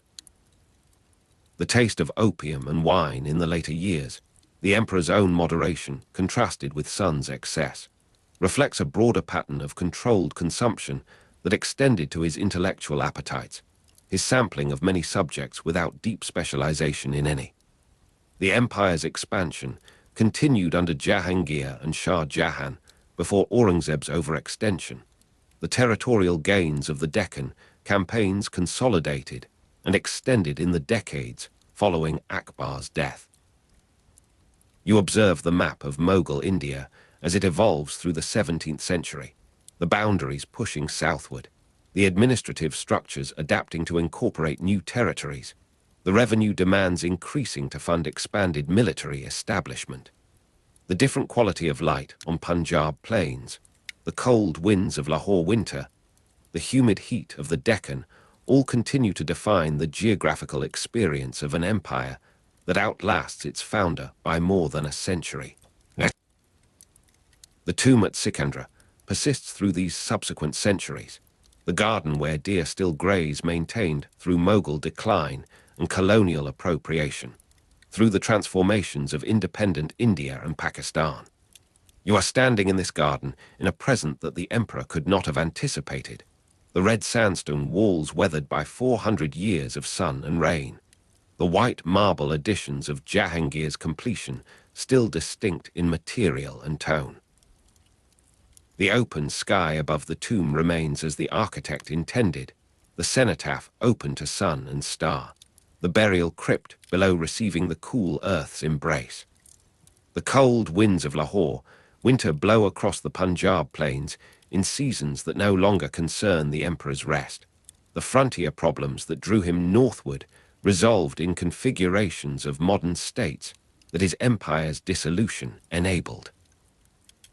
You move through the historical assessment as through the garden's pathways, the water channels guiding your steps, the cypress trees marking directions that have lost their original significance. The sound of the Ravan Hatha survives only in textual mention and reconstructed performance, the musical culture of the court dispersed into regional traditions that preserve fragments without the whole. You are standing at this riverbank in the present absence that the previous chapter established, the facts distributed, the sensory anchors placed, the rhythm established and maintained. The listener carried toward the sleep that the form has always anticipated finds in this final chapter the accumulation of a long narrative's weight, the deaths and reconciliations, the campaigns and constructions, the personal habits and political structures all settling into the sediment of historical memory. The burial at Sikandra, the open sky above the tomb, the garden where deer still graze, these images persist as the narration approaches its close. The visual imagination offered a final resting place that mirrors the listener's own approaching rest. The silence after the death announcement extends now into the silence that follows all historical narration, the empire holding its breath before the succession giving way to the ordinary breathing of sleep. The voice continuing into the darkness that follows has been that of Edmund, the calm, scholarly British narrator reading aloud beside a fireplace, his presence imagined rather than asserted, his continuation into silence a formal necessity rather than a dramatic conclusion. You are standing in the garden at Sikandra, and the deer move through the cypress shade, with the quiet of creatures habituated to human presence, their grazing uninterrupted by your observation. The cold winds of Lahore winter do not reach this enclosure, the climate moderated by walls and water channels, the seasons passing in their accustomed order. The sound of the Ravanhatha in evening gathering, the emperor's favorite instrument, continues in the textual record, in the scholarly reconstruction, in the imagination of listeners who have followed this voice through 8 chapters of historical narration. You are present in this present absence, the facts distributed across 8 chapters, the sensory anchors placed in descriptive blocks that have alternated with narrative progression, the rhythm established and maintained through the voice's continuation.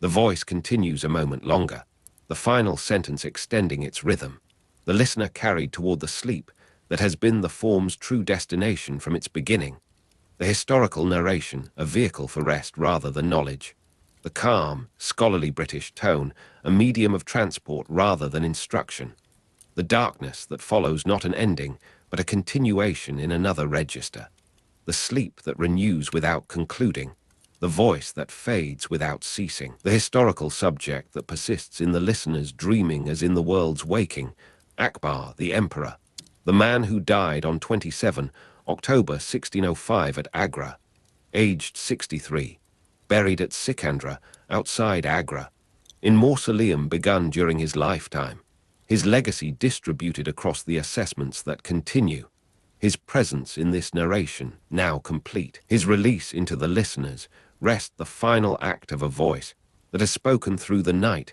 toward the dawn that will come without the narration's assistance, the natural light replacing the imagined fireplace, the actual morning dispersing the historical mist, the sleep that has been anticipated finally achieved in the silence that follows these last words.